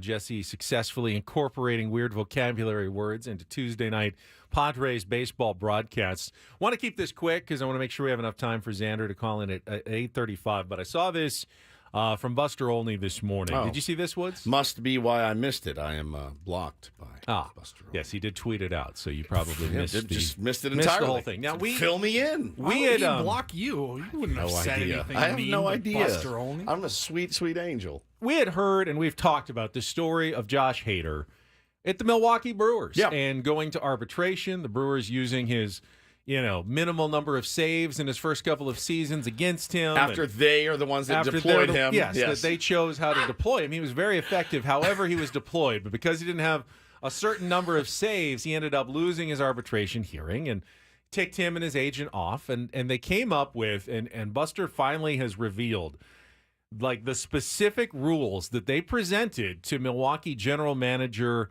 Jeff Stearns after the lost arbitration hearing. And how. So here were the rules. 3 rules, the Hader rules. He would not pitch more than 2 days in a row. He would not pitch more than 3 outs. He would only pitch in a save situation or when the score was tied. And that's what they presented to David Stearns. And David Stearns initially thought, you can't tell us how we can or can't use our player that we're paying. But then they realized, well, I mean, what's our recourse? Suspend him and create a giant scene with one of our best players, or just accept, call his bluff? What he is? Well, they didn't warm him up in the 8th inning and see what is he going to do? Not stand up off. They did not. They decided Craig Counsell and Stearns played along, play nice, played by the Hader rules, and apparently when he went to the Padres, feels like the rules were still basically in place for Bob Melvin, who was handcuffed with a closer that could only be used in very specific circumstances. No more than 2 days in a row, no more than 3 outs at a time, and only when it's a save situation or a tie game late. I mean, somebody said in the chat, I don't blame Josh Hader for taking this stance. I really don't either against Milwaukee. Yes. Against Milwaukee. Yes. It would be like you putting your new girlfriend through hell because your old girlfriend put you through hell. Does that make sense? Like you're going to hold what your old girlfriend did to you over, which happens. It's human nature, I think, to be like, no, I've been hurt before. I get that. It's a defense mechanism. It's a defense mechanism. But you came here, you had opportunities, again, to really, really excel. I mean, they were a good team when he got here, and they ended up going on a run and everything else. And he probably got the 3 biggest outs in Padres history, recent history, that we've ever seen, in the last 25 years, right? So lucky he hadn't pitched the previous 2 days, apparently. Luckily, the game was not tied, right? So I fully understand that. Last year's what killed it. But I think last year, man, when you came this close after a run, a pressureless run at the end, you look back to some of the Hader rules and you go, son of a gun, man. I feel like there's a handful of games there that you refused to pitch in that we absolutely could have used you, and that sucks. And look, we talked about it yesterday. Suarez pitching in the 8th on Friday. Yeah, great move by Schilt. Instead of saying, and then Estrada getting the close. You hear Schilt after the game? Yes. We got a commander man, Suarez. What a good teammate. Not everybody would say, yeah, I'll take the 8th when you're the closer. And but that's what it's about. Went out and grabbed the 8th. That would have been against the rules. That was not a save situation there in the 8th inning. Yep, and then wouldn't have been more than 3 outs. And the comments too were just horrific. You guys expect me to do everything, and it's like, no, not really, not everything. We just really expect you to get outs when called upon. And I do understand. I do understand wanting to protect your arm and protect your future, and that's fine.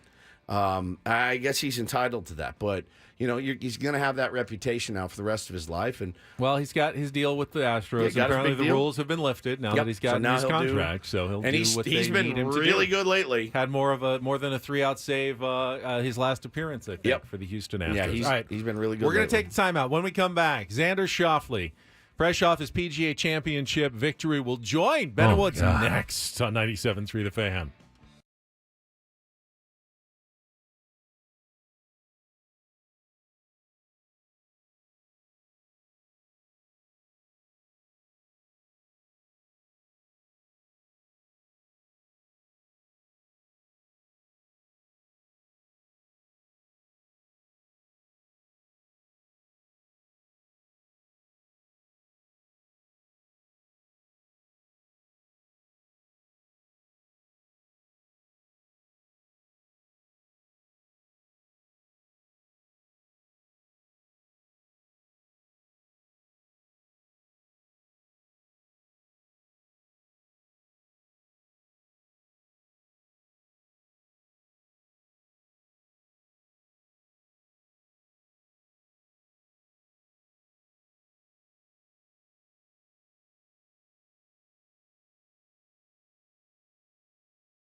Let's get right to it, Woods. I was glued to my television on Sunday, and I was nervous for our next guest. Me too, He didn't look nervous, but I certainly was. Having to get up and down on 17 for a par and then on 18 for the birdie to secure his first major championship. We are joined right now by PGA champion Xander Schauffele here on Ben & Woods on 97.3 The Fan. Xander, congratulations from all of us. That was fantastic stuff on Sunday. Thank you. Thanks for having me on. I mean, the emotions of finally, obviously, getting so close so many times and getting over the hump. I was talking to Woods earlier. You have the Olympic gold medal. I mean, there's 16 majors for every one Olympic gold medal. So in some ways, that's even more special. But for you, for a professional golfer, can you compare actually winning a major to the gold medal title? I mean, what a tough comparison that is. They mean equally a ton to me. Different though, you know, the Olympic gold medal felt like it was something that it's like the coolest thing I could possibly deliver for my dad, who's obviously been my mentor and someone I'm really close with. And then the major is the same in that sense, but something that, you know, growing up, I mean, the Olympics wasn't really a sport in golf, or golf wasn't a sport in the Olympics. So growing up, I mean, you saw Tiger, you know, hoisting all these trophies, Jack hoisting all these trophies. They're all major championship trophies. So as a kid, when I was really little, I mean, this is the kind of stuff that I dreamt of. Talking to Xander Schauffele here on Ben & Woods this morning. You mentioned your dad. That's exactly where I was going to go. I'm a father of two young boys. Both love sports. My oldest one is such a competitive person. I find myself lying in bed at night going, all right, was I too hard on him? Am I too easy on him? It's the needle that you have to thread. Not expecting anybody to become a professional athlete, but when you talk about your dad, I know you guys are close. I broke down in tears when you were talking about your dad breaking down in tears. How, when you look back, when you were a kid, how hard did he push you, and did he pick his spots on when to push you? Yeah, it's a great question. He was, I think that more than anything else, he was really fair. He ingrained this sort of from a young age. I mean, he really made it like he would always ask so many leading questions, and you know, we'd have conversations and so many conversations, and we'd talk through so many different things. And when he'd give me advice, whether it was easy or tough. And then, you know, whenever, as a kid, it's so easy to have a really important conversation, feel good, and then, you know, a couple days go by, and then, you know, you do something stupid again. So he was quickly to remind me of something that I would promise him or a promise that I made to myself. And so there was a certain amount of accountability that he sort of ingrained into my brain. And so, you know, those days where I wasn't practicing, he didn't have to sit there and hound me about not practicing. He would just kind of look at me and ask me, did you practice today? And it was like enough to make me feel this like overwhelming sense of like, I just let myself down. I let him down. I pretty much said I was going to do something. I didn't do it. So as a kid, you know, that's kind of the stuff that I remember. And it's such a fine line, obviously, of riding that. And you know, he did a really good job, and you know, I'm really appreciative of him sort of instilling that in me. And so, as you've played this brilliant career, Xander, in the PJ, but haven't been able to get over the hump until now, major-wise, how much did you and he talk about that? You know, you're a very established golfer. You made a lot of money. You know, you won tournaments, et cetera, et cetera. Getting over that hump, how instrumental was he in helping you even now? Yeah, it felt like nothing really changed. Obviously, this is very helpful for my career and everything that I've done, but nothing's really changed in terms of the advice he was giving me along the way. He was, the same sayings were said, you know, the same his shtick. German, oh yeah, dad's shtick. Philosophical stuff. Right. Yeah, you know, it never the cadence of it never really increased. You know, we would return to some things that he used to say, but it was never like in a dramatic fashion or anything. You know, he texted me one of his favorites, you know, steady Kip Draves the Stone. He texted that to me on Saturday. And, you know, every time I lost for like the last 2 years, I've had a lot of close calls. You know, we would discuss sort of what happened, but whether I beat myself, I let myself get beat, or someone beat me, you know, there's different ways to lose and win. And, yeah, I mean, like, I feel like we just stayed the course. You know, he felt like we were on a good plan, and we just believed it, and here we are. You know, in sports, you want to beat your opponents, but in golf, I want to beat my friends. I think that's more fun in golf. You want to beat your friends. Any trash talk, you get your first major before your buddy Patrick Cantlay, your Ryder Cup teammate. Any trash talk going back and forth now that you have one? No, it's all love. It's all love there. You know, I'm sure he's more motivated now than ever to go and get himself one, and he's in the same boat. We all know he's going to win one. It's just a matter of when. So, we're always rooting for each other, and obviously when we're out on the grass, it's straight competition, but it's all love. Talking to Xander Schauffele, PGA champion, and the one thing that every major winner wants more than anything else. A second major, maybe one of the other ones, maybe the U.S. Open next month. And I wanted to ask you, I don't know, it's at Pinehurst number 2. They haven't had it since 2014. So do you have much experience there? I got to play there last year. I think your putting, the distance putting is going to really come in useful there on those big humpbacked Donald Ross greens. What do you think about the next venue and your chances in the U.S. Open next month? Yeah, I mean, you have more experience than I have as Pinehurst. I've never been. All right, we'll go through notes. Please don't ask him, Xander. We'll go hole by hole. I'm really good. Xander, I've got a good memory for it. He is going to wear you out. I'm so sorry. Tell him. I think you're my favorite already now for the U.S. Open next month. You're going to dominate. You're going to dominate with the shot making and the putting that you've got. That course is going to be perfect for you. Xander, I'm telling you right now, we're watching on Sunday. Both my kids are with me. My wife. We're all there and we're watching.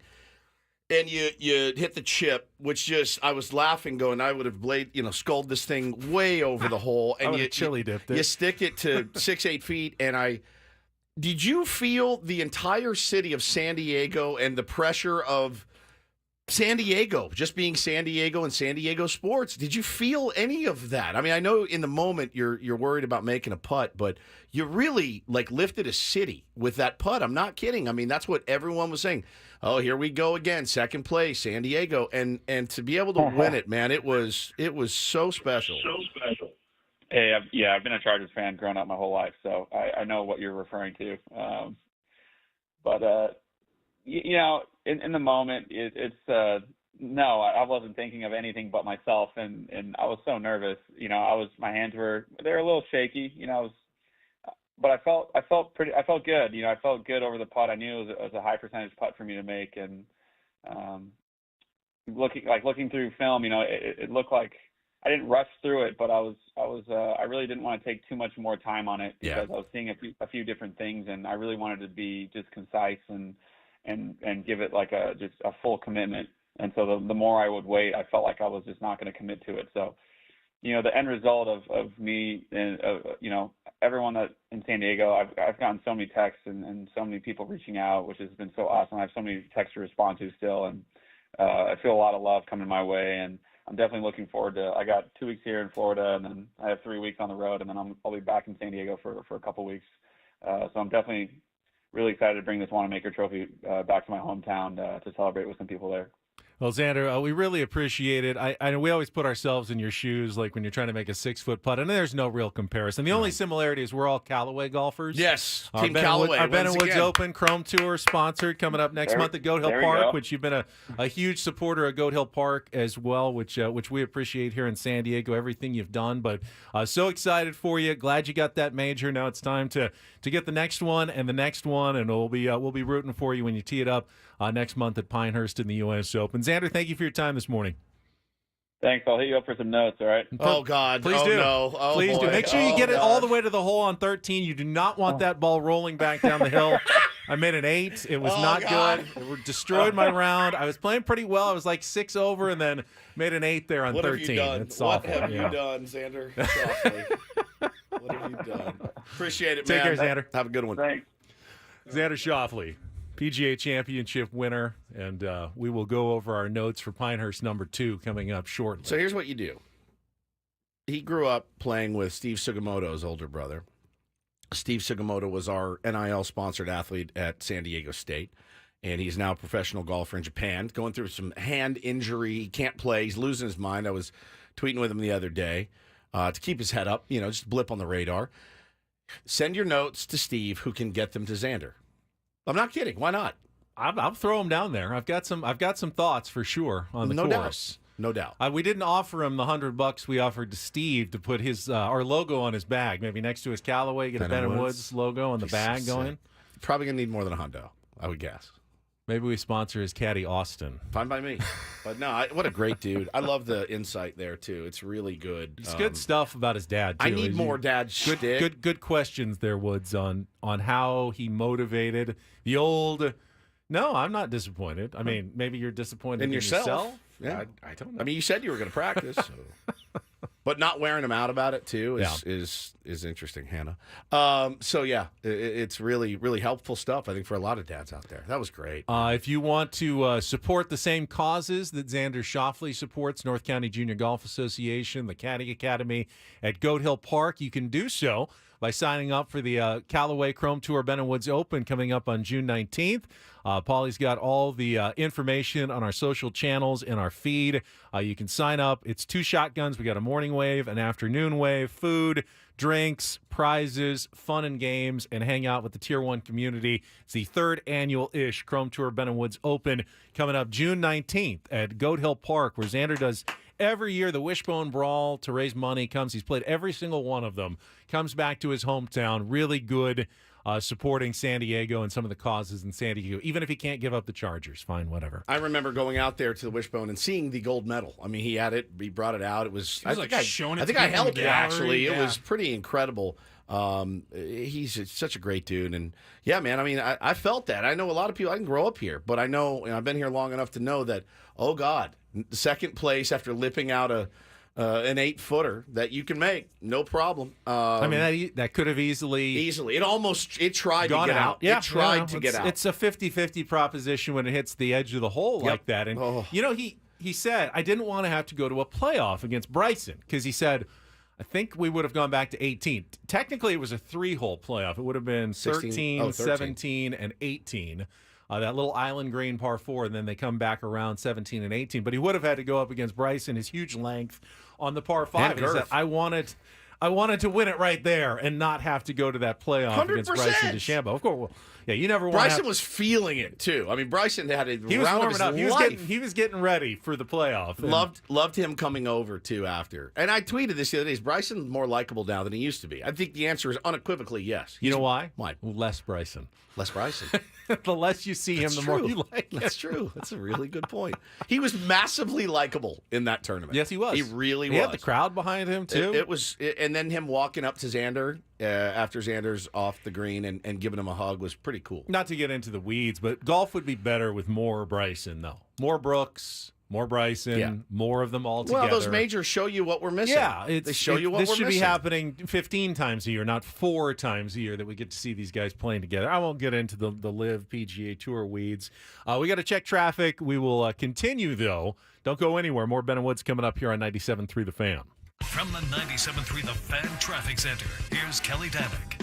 Traffic is sponsored by the Fish Market, serving the freshest catches from waters near, far, and everywhere in between.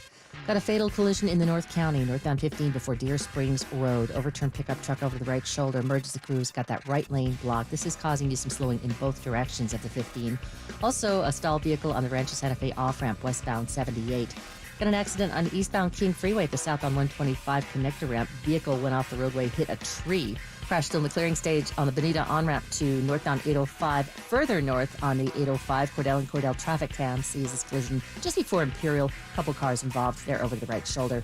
Before, after the game, or when they're on the road, join the Fish Market's downtown location for happy hour every Monday through Friday from 3 to 6. Enjoy $2 chef oysters, appetizer specials, $8 margaritas, and more. The Fish Market's downtown happy hour Monday through Friday from 3 to 6.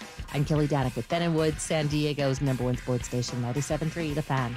So it's funny to me that Xander said that you have more experience at that course than he does. Well, they haven't played the U.S. Open since 2014. He wasn't in that one, so it's not like a regular spot on the PGA Tour. And hasn't. It's not near anywhere where you'd just like, I happen to be in Pinehurst, North Carolina today. I guess I'll tee it up on number 2. So. Wouldn't that be a trip that a golfer would make? Well, I think the reason he's probably in Florida, he's probably going to hit it a couple of times here and get some prep going for the U.S. Open so he gets to see the course beforehand. But yeah, I mean, it's a place a lot of the guys will be playing for the first time since it's been a decade since they've hosted a U.S. Open there. So when you go into a golf course like that cold, I bet you some notes would help him. Really? I think it would. I mean, his caddy will go through every inch of the place and have notes on everything before they tee it up. But it's always easier to play a course you've played a few times before. You've done it for me at Goat Hill. Just get the sense for, where things might bounce, where it's safe to play, where it's not safe to play. I do think he'll do well, though. Those greens, you have to be precise. If you putt it a couple of feet short, it could roll back down a hill. A couple of feet long, it can roll over a hill. His control, I mean, you saw those long putts. He'd have a 50-foot putt, he'd hit it 51 feet. Yeah. He was on top of things during the PGA Championship there. The one thing I didn't get to ask him, if we had more time, how crazy that Friday was with Scotty Scheffler going to jail and just everything surrounding the story of that PGA Championship. It seems like Scotty is going to get the charges maybe dropped. They already pushed back his arraignment until June 3rd. Why did they do that? Just drop the charges. It's not going to be there's no body camera footage at this point. It's not at this point now. It's just like they're trying to save face a little bit. That's ridiculous, dude. But now it's a PR story more than anything else. I'd be very surprised if Scotty actually faces any charges here and going the wrong way from a traffic direction from a cop essentially. No. By the way, the 5 previous PGA players in front of him were all directed to do the same thing. Yeah. And give me a break, dude. There's no body cam footage. The guy didn't get it. He tore his $80 pants. Here's $80. Drop this case and let's move on with our lives. Buy pants for the entire police department 100%. If he wants to. He's got plenty of money to do that. And he would do it too. It's just absurd, man. It sounds like it was just a So they did a continuance of this? They pushed back the arraignment. Oh my God! Probably to give everybody a little more time. Got to gather evidence. How ripped are your pants? How ripped are they? Let me see that abrasion on your knee. I mean, give me a break at this point. Come on. Sounds like the cop did something dumb in trying to stop him. Yeah, and again, Zach says second-degree assault of an officer is crazy. That's a crazy charge. That's a crazy charge for a guy that jumped on your car. Not in uniform, essentially. Well, especially if you have another cop who's told you to do the opposite thing. So basically, if you have two police officers who tell you to do opposite things, you're going to break the law by disobeying one of the two automatically. You can't give me a break. You can't help it there at that absurd. point. It's absurd. I mean, it's absolutely absurd at this point. And to push it back, he should have been in there Tuesday morning, today, and they just said all charges are dropped. Now, I think he finished 8 shots behind Xander. So he would have had to have shot a 65 on the one day on Saturday that he did not play well. I still think Xander, I mean, it's an all-time record. 21 under that Xander shot is the best ever in a major. There's no asterisk because of Scotty Scheffler getting thrown in jail or anything on this tournament. Hey, it was Scotty Scheffler as legit as it gets. Bro, Scotty Scheffler went to jail, came out, played a great 66, round. Okay, so he had to do a news conference after. It's not like he had to go back to jail and spend the night in jail. Nothing changed. He had his full routine in the morning. There's no asterisk at all. I can understand that maybe he was a little more gassed, exhausted, mentally fatigued from everything. I get that, but Xander 100% earned that with a spectacular week of play at Valhalla. And hopefully this, like when Phil Mickelson finally won the Masters and broke the seal, then he started winning a bunch of majors. I could see that happening for Xander as well. At number 2 in the world, he's certainly going to be in contention every time he tees it up in these majors. And now that he's got one, just takes a little bit of the pressure off a little bit. Just makes you feel, I think, probably a little more free and easy when you're out there. Texted with our buddy Travis yesterday. He goes, I like him in the they don't call it the British anymore. The Open. The Open. His game is really suited for anywhere. It's so nice to see him break through, man. That was such a huge putt. Oh my God. That was a fun interview. That was awesome.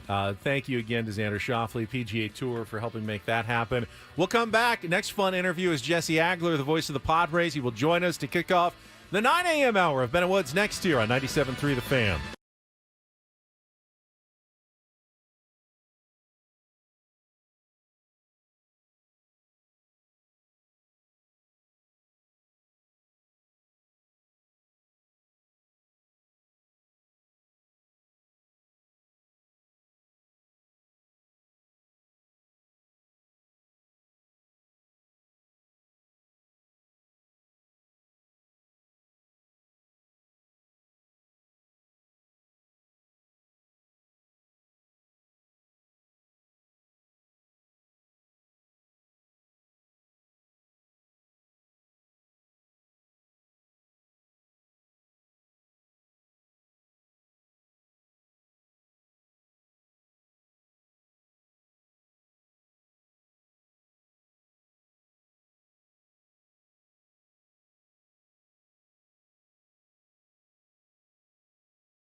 So everyone, talks about doubleheader yesterday. Unusual for baseball, but I think what I want to ask Jesse about, because we got Jesse Agler here standing by on an Incorporator Tuesday, and Jesse joins us from Cincinnati, Ohio right now. Good morning, Jesse.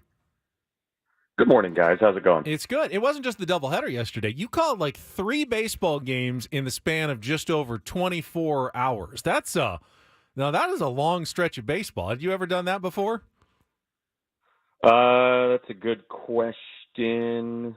I mean, probably. Maybe somewhere. I'm not sure. Yeah, that's quite the stretch. It was a lot. Have you ever done an hour-long round table on Thursdays, commercial-free? It feels like a doubleheader in another game sometimes. I know that you're probably bummed, though, because a doubleheader in Atlanta cuts into your Cincinnati time. Oh. No comment. Right? Or he's gone already. Is he gone, or is he No, just... I'm here. Oh, Yeah.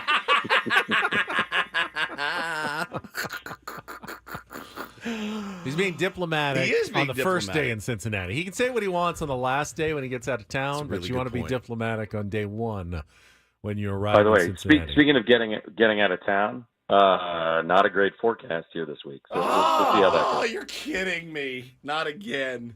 Sam Levitt just wrecked really his bad. car. Yeah, Sammy Levitt is about to pull his hair out. Oh, no. Really? Like, give me the lowdown, the really bad. Today looked good. Tomorrow, what does it look like? So when we got here last night, I checked it, and today looked like it was okay, and then the next 2 days looked really bad. Now, today looks a little worse. Tomorrow looks a little better, and Thursday looks really bad. So, I mean, it changes pretty quickly here. You kind of have to take it a day at a time, but, just get ready for more.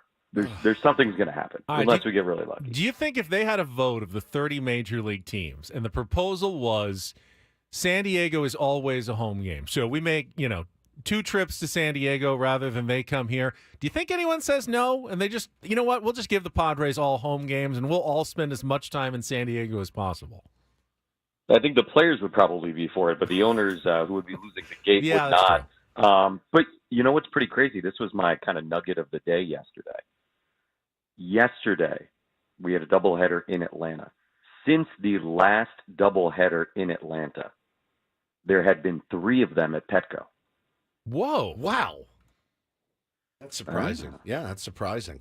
Yeah. There had not been a doubleheader in Atlanta since 2021 before yesterday. That one also involved the Padres because we're very lucky like that.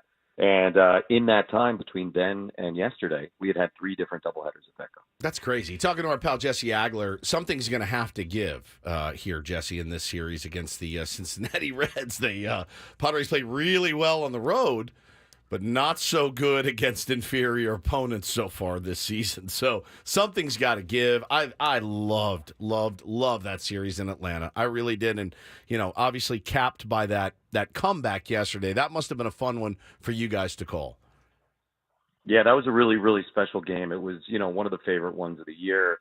Obviously, the big comeback against the Cubs, the 8-0 game. You had the one at home against the Dodgers last month, where I think it was like 7-3 in the 3rd inning. And they came back to win. And, I mean, that one's right there with it. It was also, how sometimes when you're at a game, and I guess it's the same if you're watching it on TV, you kind of, even if it's like a 3 or 4 run game, you sort of feel like, all right, this one's not going to happen. Yeah. Even though intellectually it kind of feels like, you're in it, but it just sort of the way the game is flowing, you're like, all right, this kind of feels like it's over. But really, truly, the style that the Padres have made their own this year, has made it so that even on days like that, and that was very much my feel during game 1 of the doubleheader, that, they're still going to have a shot. And they take those tough at-bats no matter what. And if there's a little crack in the opposing pitching, whether it's the starter or a reliever, they're going to make a play at it. And that's what happened there. And it really did seem as that game was going along, like, all right, this one is what it is. Reynaldo Lopez has been great, blah, blah, blah. And then all of a sudden, like, the door cracked open, they pushed it open, and they pushed it all the way out. I mean, it was a really, really nice win. And a signature moment, I think, just kind of in terms of everything that Mike Schilt and the players have been preaching this year about, the way they want to approach games, the way they want to compete. And, that was as good of an example as you're going to get in game 1 of the doubleheader. As far as the Reds thing that you said, here's what I've come up with. and I said this yesterday at some point, I think for the 2024 Padres, at least for now, here's my line. Here's what I'm going with. It is not about who they are playing. It is about how they are playing. And I think that's really the way we need to approach it and look at it. And if they play a good game, they're probably going to win much more often than not, no matter who the other team is. If they don't play well, and this might sound obvious, but I think if you watch enough baseball, you understand what I'm saying. If they don't play well, it doesn't matter who's on the other side. They don't have a big enough margin, so that whether it's Colorado or the Yankees or anybody, if they don't play well, they're probably not going to win many games that they don't play well. But when they do play well, they can beat anybody. So I think I get as a fan, you're scratching your head like they've won 5 out of 6 series, and the only one they haven't won was the Colorado at home. Like, that doesn't add up. But they didn't play well against the Rockies. And it could have been the Rockies. It could have been anybody. They weren't going to win those games playing that way. So that's kind of like the way I'm looking at it, for now at least, here in 2024. You anticipated my question, answered my question about that, and came up with a really good answer to it. We're talking to Jesse Agler, voice of the Padres here, and bullpen, the different options now that Mike Shildt has used, including Jeremiah Estrada coming in the 8th inning, and he just continues to get the job done. Just kind of your analysis of that out of kind of nowhere guy who wasn't talked about much in the offseason and worked his way into an opportunity with a good spring and then getting called up and now getting high leverage innings for the Padres. Yeah, it's kind of fun. It's one of my nice little storylines that I'm enjoying right now because, the bullpen every year, generally speaking for any team, is kind of like this living, breathing thing. And sometimes it is an untamable beast, right? And you don't really know what you've got. And there's really only one way to figure out what you've got. And so, especially early on in the season, and we talk about this, right? Some of the more curious looking from the outside decisions that are made, when it comes to which pitcher is coming in when. I am sure on opening day, Mike Shildt had in his head, maybe even on paper, all right, in the 9th inning, it's going to be Suarez with a 3-run lead. In the 8th inning, it's going to be Peralta. In the 7th inning, it's going to be Matsui. In the 6th inning, it'll be some combination of De Los Santos and whoever. Like, I'm sure that there was some at least abstract idea of that going into it, but there was also the knowledge that, all right, just because that's the plan on day 1 doesn't mean it's going to be the plan on day 10 or day 20 or day 50. And, relievers are more volatile in terms of what they provide and produce than anybody else on a baseball team. And so you've got to stay nimble. You've got to be able to adjust. You've got to be able to be kind of wide-eyed, recognizing what's going on. Now, Robert Suarez, kind of his own case, right? He's, at this point, I think it's fair to say, an established closer in the big leagues. So he's got his role. He's going to do his thing. But, with these other roles, it is still, and I get, it feels like we've been playing baseball forever, but it's May 21st? So still a lot of time left in the season. And, just because this is the plan today doesn't mean it's going to be the plan in a month or 2 months. There are probably going to be guys that come and go in the bullpen as well. So Mike Shildt, Ruben Niebla, Ben Fritz, the bullpen coach, they're feeling their way through this. They're kind of testing different things out. Estrada got all the attention in the Friday night game in Atlanta when he came in, to get the save, obviously. But the test balloon was floated on the previous road trip at Wrigley. I don't know if you remember. He came in kind of like a more high than you would expect leverage situation against the Cubs. And it was kind of cool, right, because he had come up through the Cubs system. And he didn't have a great outing. It wasn't bad. He had to come out of the inning. And, they kind of helped him out and stranded his runners. But it was a little bit of a moment. Tony and I were like, all right, that's something to file away. And then, sure enough, he got the opportunity in Atlanta, struck out the side in order to collect his first major league save. So I love stuff like that. It's really fun to kind of follow it as the season goes along. And, yeah, it's always kind of a changing thing out in the bullpen. The hope, of course, is that by the time you get to the playoffs, which is where this team is trying to get, you have a pretty good idea of what you're going to do and who you're going to roll out in what situation. Talking to our pal Jesse Agler, as we do every Tuesday here on Ben and Woods this morning. Jesse, how much have you guys been in the booth enjoying watching Luis Arias hit? Because I know when he comes to the plate, he's for a slappy singles hitter, man. It's appointment viewing for me. It really is. Every single AB, just what he can do with the bat. Sometimes it looks like it's past him when he hits it and hits it down the line. I mean, he is just a blast to watch, and I know your partner appreciates it as well. Oh my gosh, we're having a blast, and for me to sort of get to watch Tony watch him is really cool. It really is. It's funny. We talked about this yesterday during the game. Like, over the last 3 weeks or whatever it's been since the trade, the number of people at the different ballparks who have kind of come up to Tony and sort of tried to like very gently tiptoe around the question with him because, they don't want to offend him by making the comparison. But Right. Tony's all about it. He's all about it. Like, this is the only guy pretty much in baseball right now who approaches it the way that his dad did. And he's having such a great time watching him. I'm having a great time watching both of them. And it's been really, really cool. I made a kind of like a joke, although I meant it, in the first day or two that Arise was with the Padres, that, he has now fulfilled his destiny by coming to San Diego. Yeah. Because if there is a fan base that appreciates, that style and that ability more than any other, it is certainly this one. And look, if you're old enough to, have the honor of watching Tony Gwynn take 4 at-bats every single night, there's an awful lot you're seeing right now that's going to remind you of that. Jesse, the official word on Xander Bogaerts' injury was fairly positive. No damage on the initial imaging and some range of motion and strength in the shoulder. That was the official word. Was there any mood, though, as you guys left Atlanta and got on the plane, like doom and gloom or maybe cautious optimism that you felt?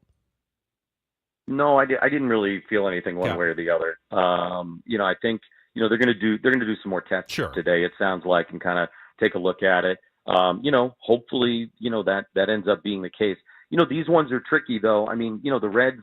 It's funny because that's where we are, obviously. And when we saw them a couple of weeks ago in San Diego, they had a couple of guys who didn't play in that series because they had been hit by pitches over the weekend. Encarnacion Strand was one of them. And, the x-rays came back okay, so it was just sore. They're just giving him some time. And then the next thing you know, a few days later, he goes on the IL with a broken wrist. So, these tests sometimes, they don't reveal things initially, but a guy knows it still doesn't feel right. And, with Xander obviously hoping for a best case scenario and that, the initial tests end up being correct. But I would imagine it's going to be a couple of days before you have any real sense of it. I mean, unless he just woke up this morning feeling great, which would be great. But obviously, the Padres have a nice collection of infielders right now. It stinks for Xander. You feel for him because he was definitely, it appeared, starting to get going and feeling good at the plate probably for the first time all year. And then this happens.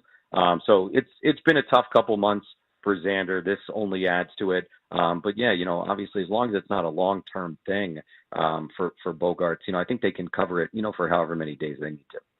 All right, we ready for the incorporator? Let's do it, baby. All right, this one comes from Good Juju in our YouTube chat. I like that. This morning, Paulie, if you would please. Jaculiferous. Jaculiferous. That means, Jesse, in botany or zoology, having dart-like spines, like a cactus or a porcupine. Jaculiferous. Okay. Wow. That's a big word. It is a big one. Jesse hit apiary on the air yesterday. Not even an incorporator. Not even an incorporator. I was listening, and he said, isn't that where they keep the bees? The apiary. And I texted him, yes. Did you get any of the Dylan C's honey? Did you get any of that honey? No, I didn't get any of the honey. Are you a honey? But, a honey fan? I'm no disrespect to the apiarists out there, but no, I'm not actually like a huge honey guy. Although right now, after the doubleheader and hearing myself talk to you guys, I could probably use a little tea with honey tonight. So I might duck down there when we head in. Yeah, might duck down there when we head in. Dylan, may I have some of your fresh homemade honey direct from the apiary? Ruben Nieves By the made way, it sound really awesome. He said it was bleeping delicious. I've never had honey that was bleeping delicious. Yeah, I'm kind of excited about it. But like, what I love about this is anytime you get a guy, a baseball player or a friend, anything, and they're just like truly, sincerely passionate about something that feels very random, like that's not connected to their everyday life, like that, has nothing to do with baseball or not.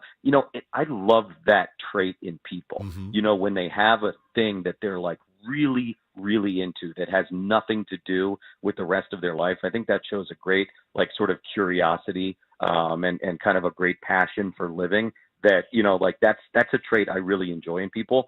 So while I might not necessarily be big into honey myself, I absolutely love that, like, Dylan Cease has this very serious side hobby involving the bees. I think that's so cool. Yeah, his thing. As a dad, I always feel like I need a thing. Like, oh, Dad, will you make your famous blank, right? And I don't have one, and I feel like I need one. Ribs or brisket, something. So I need something that, oh, my dad makes the best. Blah blah blah. Well, the bees actually make the honey. The bees make the honey. You got to harvest it and whatnot. Yeah. But anyway, Jaculiferous. And it'll be good to have Joe Can you Musgrove. text me that, please? Yeah, you will text that. Paulie will text you Jaculiferous. Good to have Joe Not gonna Musgrove remember back that one. tonight. Expecting, of course, to go on a 2 or 3 week scoreless stint off the IL, just like you Darvish did. So that'll be great for the Padres starting rotation. Keep Ellie off the base paths, and we should be in decent shape. Sounds good to me. All right, buddy. And good luck with the weather. Thanks, Jesse.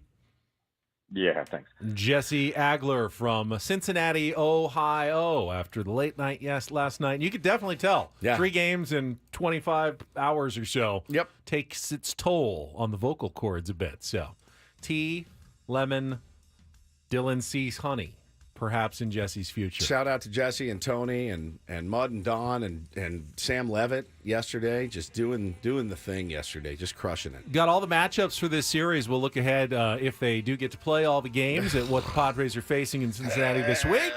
And Paulie's got a Ryle Report to get us to 10 o'clock here with Ben Woods on San Diego's #1 sports station.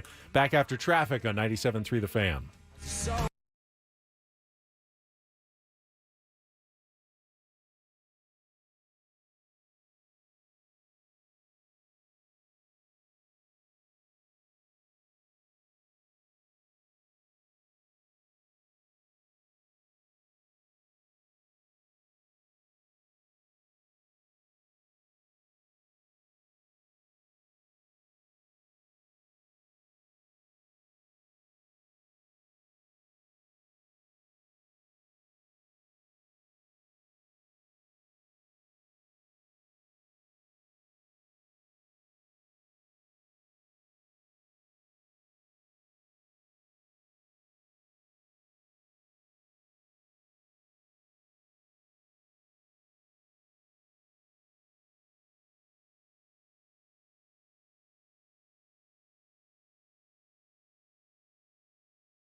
This hour of Ben and Woods is brought to you by Prize Picks. Join the biggest moments in sports with Prize Picks. Pick your players, pick your stats, pick more, pick less. It's that easy.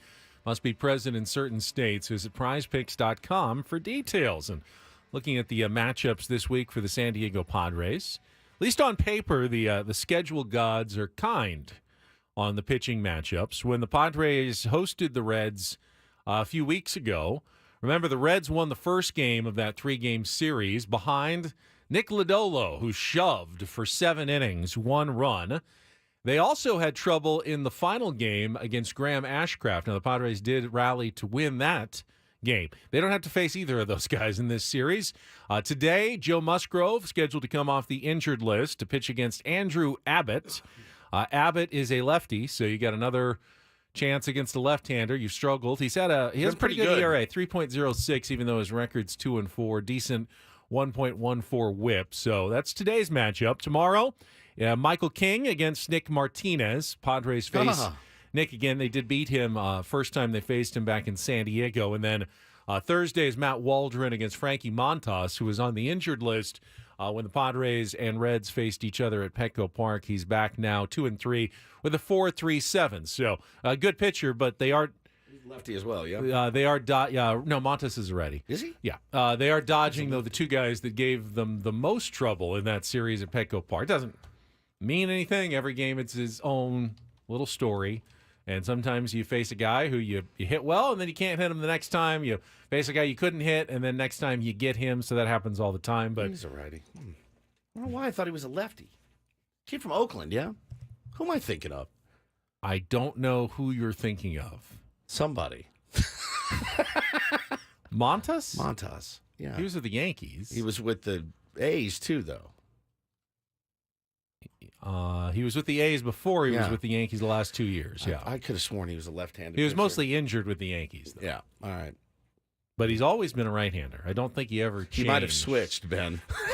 Go back and find some film of him in Oakland. See, he used to throw lefty. No, I'm just an idiot. I'm getting him confused with somebody, and it's driving me nuts on who I'm thinking about. But, no, I mean, look, the Reds are scuffling badly, but they are led by one Ellie De La Cruz, who, if he gets on base, I mean, he stole 4 bags in 5 innings last week against the Dodgers. They can be a pesky-ass team, as we just saw them. They played the Dodgers pretty tough, so they can be a pesky team. You know, their Padres ballpark. do not control base runners well. They do not at all. Some of that's the pitchers, like Darvish is just not a priority for him, but Campusano has not been good at throwing runners out when they have been stealing. So the best strategy there is just to keep guys off the base paths. Keep them off to the begin base with. paths as much as you can. Campy's not throwing anybody out this year. Tough look. Reds have lost 18 of their last 23 games. This does not bode well for us, does it? That's the wrong way to feel. That is the wrong. Why am I now a nervous wreck for this Red series like I was against the Rockies? Now, they did get a chance to had a full day of rest yesterday, came home after dropping 3 of 4 to the Dodgers, got to rest up. Padres, of course, had to play twice and then get on a plane and fly. So in terms of, perhaps energy level, the Reds will probably have the advantage in the first game today. The Padres, though, have been playing much better baseball than the Reds have lately. So I don't know which one you take. You want the rested team or the one that's playing better? I'd take the one that's playing better. I want the team that's playing better, yeah, but, every single time. And that'll be 340, and then another early exit for Ben and Woods on Thursday, a 10:10 first pitch with a 9:10 Eco Water SoCal pregame show on Thursday. So we'll have a 3-hour-plus show to wrap up our week, and then we're going to take off the 4-day holiday weekend and be back on Tuesday after Memorial Day. So get your fill of Ben and Woods now before we shut it down a little bit earlier this week on Thursday at 9:10 a.m. Drink it in. What are your big plans for Memorial Day, Paulie? Not doing anything this year. All right. Well, uncommon. Just going to be relaxing at home, going to Vegas the following weekend. Right. For my anniversary. Now you're going to Joshua Tree. I am. I leave. You're celebrating Memorial Day more than I am this year. No, I'll be home. You're going on vacation. I'll be home in morning on Sunday, and Monday. So no, I won't be. I'm just going for Thursday night and Friday night to Joshua Tree. Will you be back? I'm going to the Padres-Yankees game on Sunday before work. I will be back. I don't think I'm going down there at all. I mean, I may, if Hannah gets a wild hair and we want to take the kids on Sunday because they're off on Monday, I may go down and catch a game. But I doubt it. I like watching on TV. I like staying at my house. Except for when I go to Joshua You really Tree. aren't a Yankees fan anymore. No, I you can't. used to be. But I really hope you've that totally. I hope they beat the hell out of them. Totally giving that up. And I really hope that Juan Soto doesn't. If Juan Soto gets one, I hope it's a monster home run. But I hope they're down 9-1 when he hits it. So Yes. it wouldn't make me mad to see Juan Soto hit a tank just for the drama of it. But I just don't want it to cost us. No, I hope they get their ass kicked. I mean, it's Petco Park still. Those balls will die at the warning track like they did so often at home. It doesn't change anything just because you're in a visiting uniform, does it? Their pitching has been incredible this year without Garrett Cole, mind you. So I don't know, man. I don't know. I know.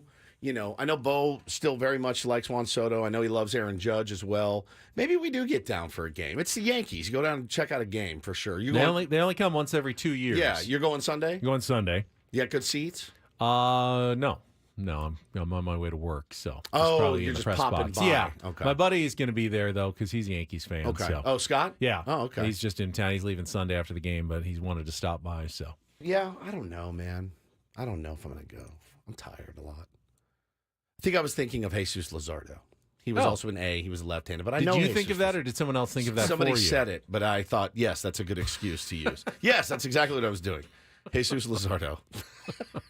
All right, let's get a Ryle Report next. All right, we'll take a final timeout. Back with Paulie's headlines to wrap things up with Ben and Wood. Oh, by the way, as long as we're talking Yankees, there are still tickets available for that series. You can go to Padres.com/tickets. See the Padres take on the Pinstripes once every 2 years. Even with the new balanced schedule, you don't get to see them every single year. So this is your chance to see Aaron Judge and company at Padres.com/tickets. Ryle Report coming up next year on 97.3 The Fan.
Had a Game 7 last night with no Padre game late and no NBA games. Actually dug in and had the Vancouver Canucks and Edmonton Oilers on for a while. Game 7. Yeah, it was in Vancouver, but Edmonton jumped out to the 3-0 lead.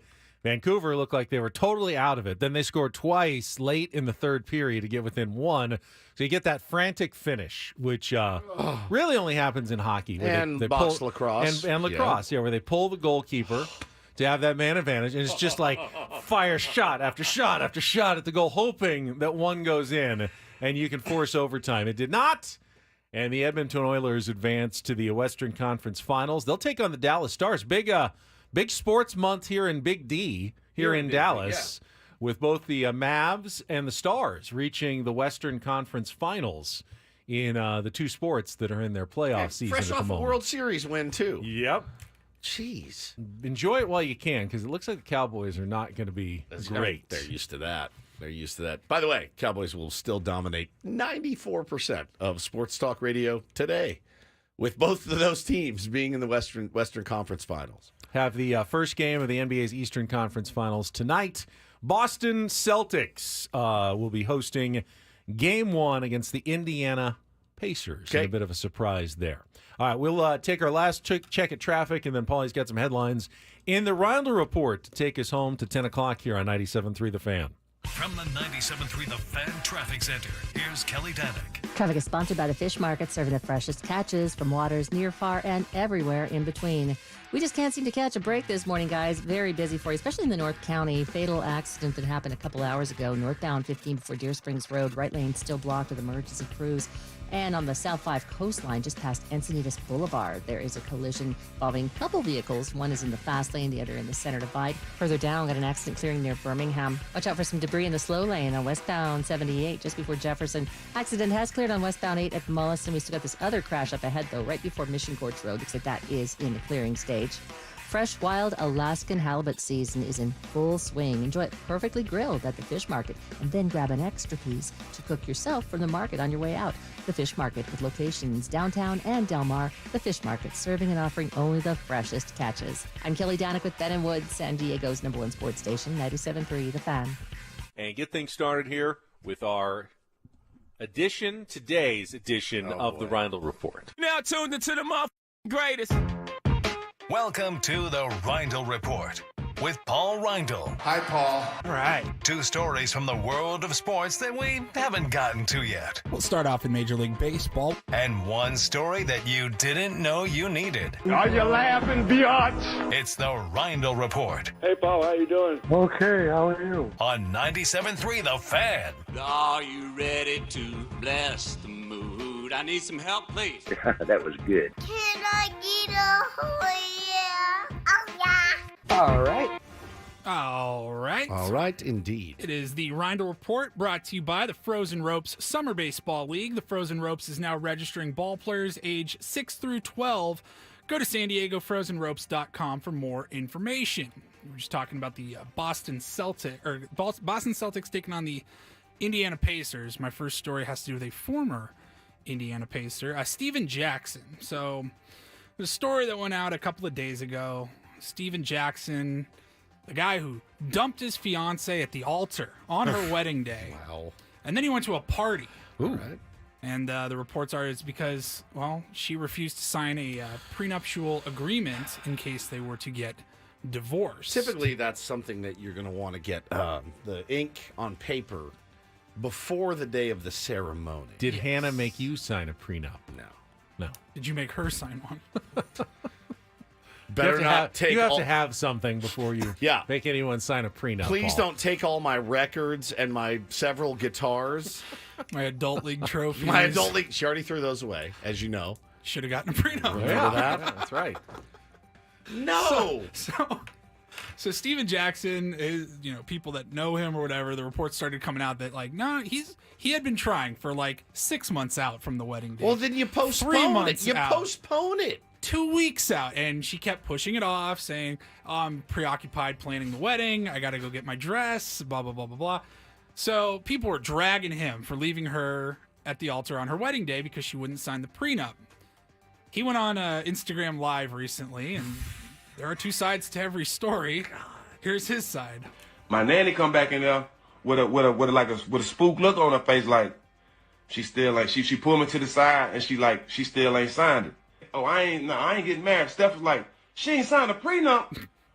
What we even here for? I'm like, yeah, dog, I ain't doing it. The preacher steps up. He's like, hold on. He say, now hold on. I know you love this girl. Don't make a drastic decision. I think you should just let God handle it. I say, huh? I think you should just let God handle it. Me, as a pastor, I don't believe in prenups. Nah, I know why she was fighting for you. You don't believe in prenups. It all makes sense. I ain't getting married. Damn what you believe in. I put everything in God's hand. And God is telling me to put the pen in her hand and make her sign this damn prenup. That's what God's telling me. So God telling me and you two different things, partner. You know, I'm going to keep it all 1,000 with y'all. After we had party at the hotel, me and all my partners getting ready to go out that night. Two of her main squeezes that was there with her friends was with us that night. And I'm going to keep it funky. I downed one of them. Oh, my God. Dude. I don't know that marriage had a lot of staying power, to be honest. It's one of the best. I need some clips of that. Partner, I want all of that. It's Me and my so partners. Yeah. good. Good for him, actually. What did he say so one of her main squeeze friends? Her friends were with him, and I then dimed her up. After we had party at the hotel, me and all my partners getting ready to go out that night. Two of her main squeezes that was there with her was with us that night. And I'm going to keep it funky. I downed one of them. I downed one of them, dimed one of them? I don't even know what it means. It's something Use your imagination. Something sexual, I would imagine. You don't know what it means either, though. I'm using my imagination. I know. It's called context clues. You got a pretty good idea. I don't know that had a lot of staying power. Probably not. I mean, it's not fairy tale. It's the one true love of your life. No, like sort of story right there. I understand, business and whatnot. But the prenup is a weird convo. It's a weird one to broach. Right, if I'm the one being asked to sign the prenup, we know you'll sign it. 100%. Okay, I'll sign it. Probably That's yes. fine. But I mean, it's only fair in terms of now. If the marriage lasts for a long time, that's a totally different thing. Like, at that point you're kind of partners. But if it doesn't work out after like 6 months, and there's no prenup, really shouldn't be necessarily a big deal. Just go back to what you had before. That's fine. Didn't work out, go back to what you had before. Johnny's wife takes half Johnny's money. It's the greatest part of Eddie Murphy Raw. There's nothing better than that. What you gonna do? Get a job at a boutique? Here, I made $70. Put that with the rest. There's nothing better than. I've never laughed so hard in my whole life. Half. No, Hannah did not ask me to sign one. She probably will, though. Is there a post-nuptial agreement? Because if there is, she'll make me sign one. No question. All right, we'll keep it. I got another fun story from the world of basketball. That audio is so effing good. I can't stand it. Steven Paulie. Jackson there? Yes. Oh, yeah, it's incredible. I'll show you. I'll send you the video. I got to see the whole thing. Put it all together. A couple days ago, the Minnesota Timberwolves defeated the Denver Nuggets, punched their ticket to the Western Conference Final. They will take on, who do they play? Dallas, starting tomorrow night. And I told you, I'm going to make you an Anthony Edwards fan. Yeah. Woodsy. I'm a fan already. He is so, he's so funny, so good dude. on the court. Off the court, he is so funny. I sent you that thread that had all his best moments, post-game interviews and stuff. This was after the game on, Sunday evening. He's joining the Inside the NBA crew on TNT. Charles Barkley is talking with him. Honored to watch you play. Okay, I have not been to Minnesota in probably 20 years. Bring your ass. Hey, can you send me a list of good restaurants? We're going to be there for like 5 days. I want you to send me a list of some good restaurants, okay? Yeah. I'm going to find your number through somebody. I'm going to send them to you. I appreciate it, my brother. Congratulations. I'll see you Wednesday. Appreciate it, baby. Bring your ass. Bring your ass. I have not been to Minnesota in probably 20 years. Bring your ass. Save that. That's tournament of drops for sure. Bring your ass. No hesitation. None. Zero. No filter. I have not been to Minnesota in probably 20 years. Bring gas. I love it He is so much. 22 years old. Where's he from? Where did he Georgia. play? Georgia. He No. played it. Where did he play? He played for Duke. No, he went to Georgia. Oh, he went to Yeah, Georgia. he One of went to the Adam's University of Georgia. He's from Atlanta. Went to Georgia. Not for long. First round draft pick, first overall pick Bring your ass. of the Timberwolves in 2020. And now is arguably one of, if not the best player in the NBA. And he's Bring 22. gas.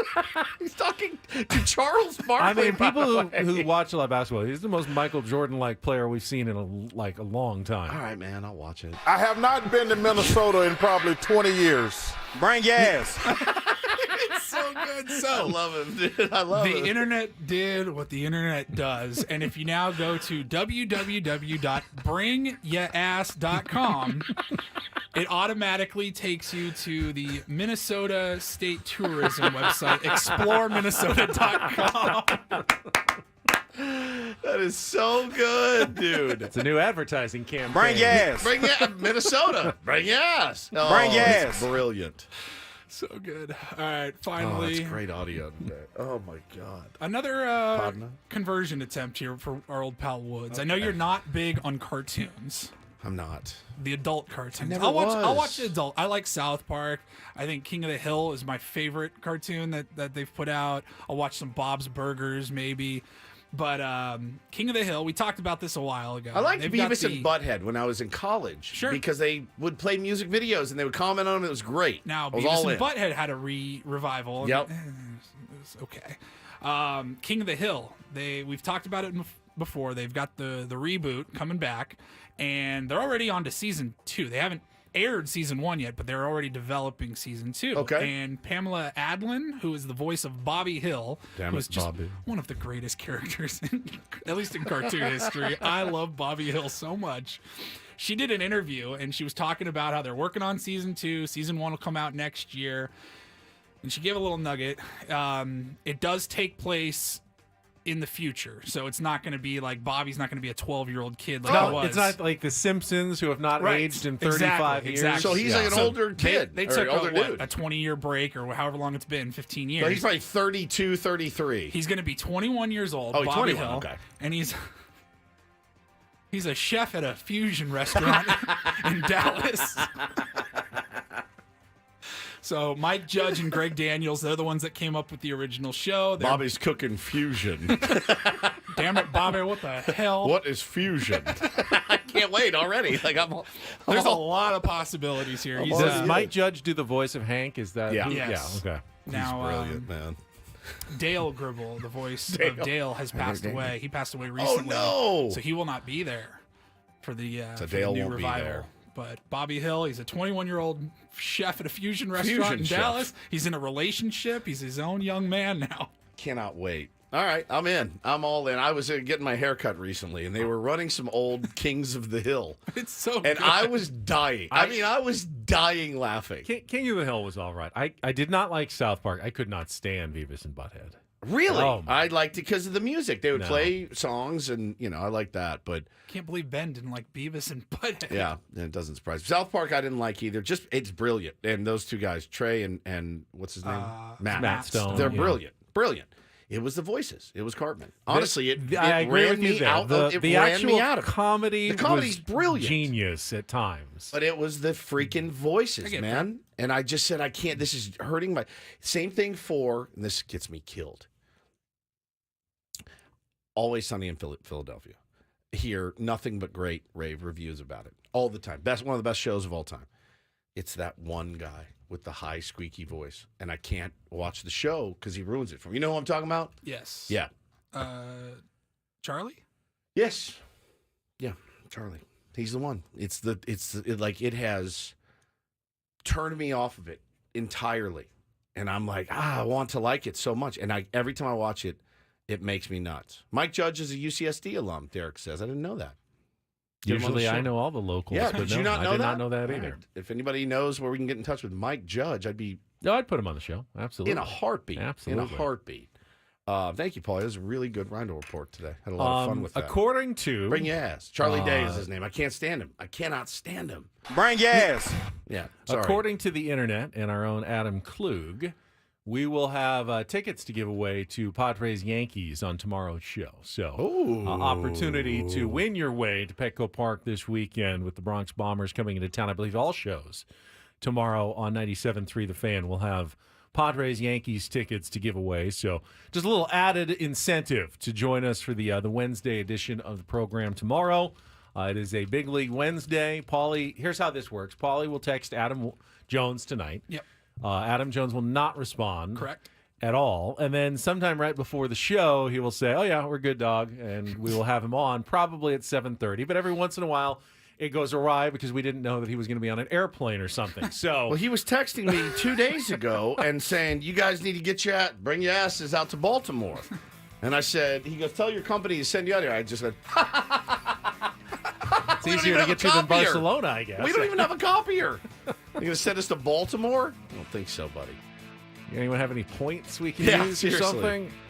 All right, that's it for us. Annie and Elston are coming up next. We'll talk to you tomorrow morning at 6 a.m. For Paul Reindl, Stephen Woods, I'm Ben Higgins. Have a great rest of your Tuesday. From all of us here at San Diego's #1 sports station, 97.3 The Fan. So long.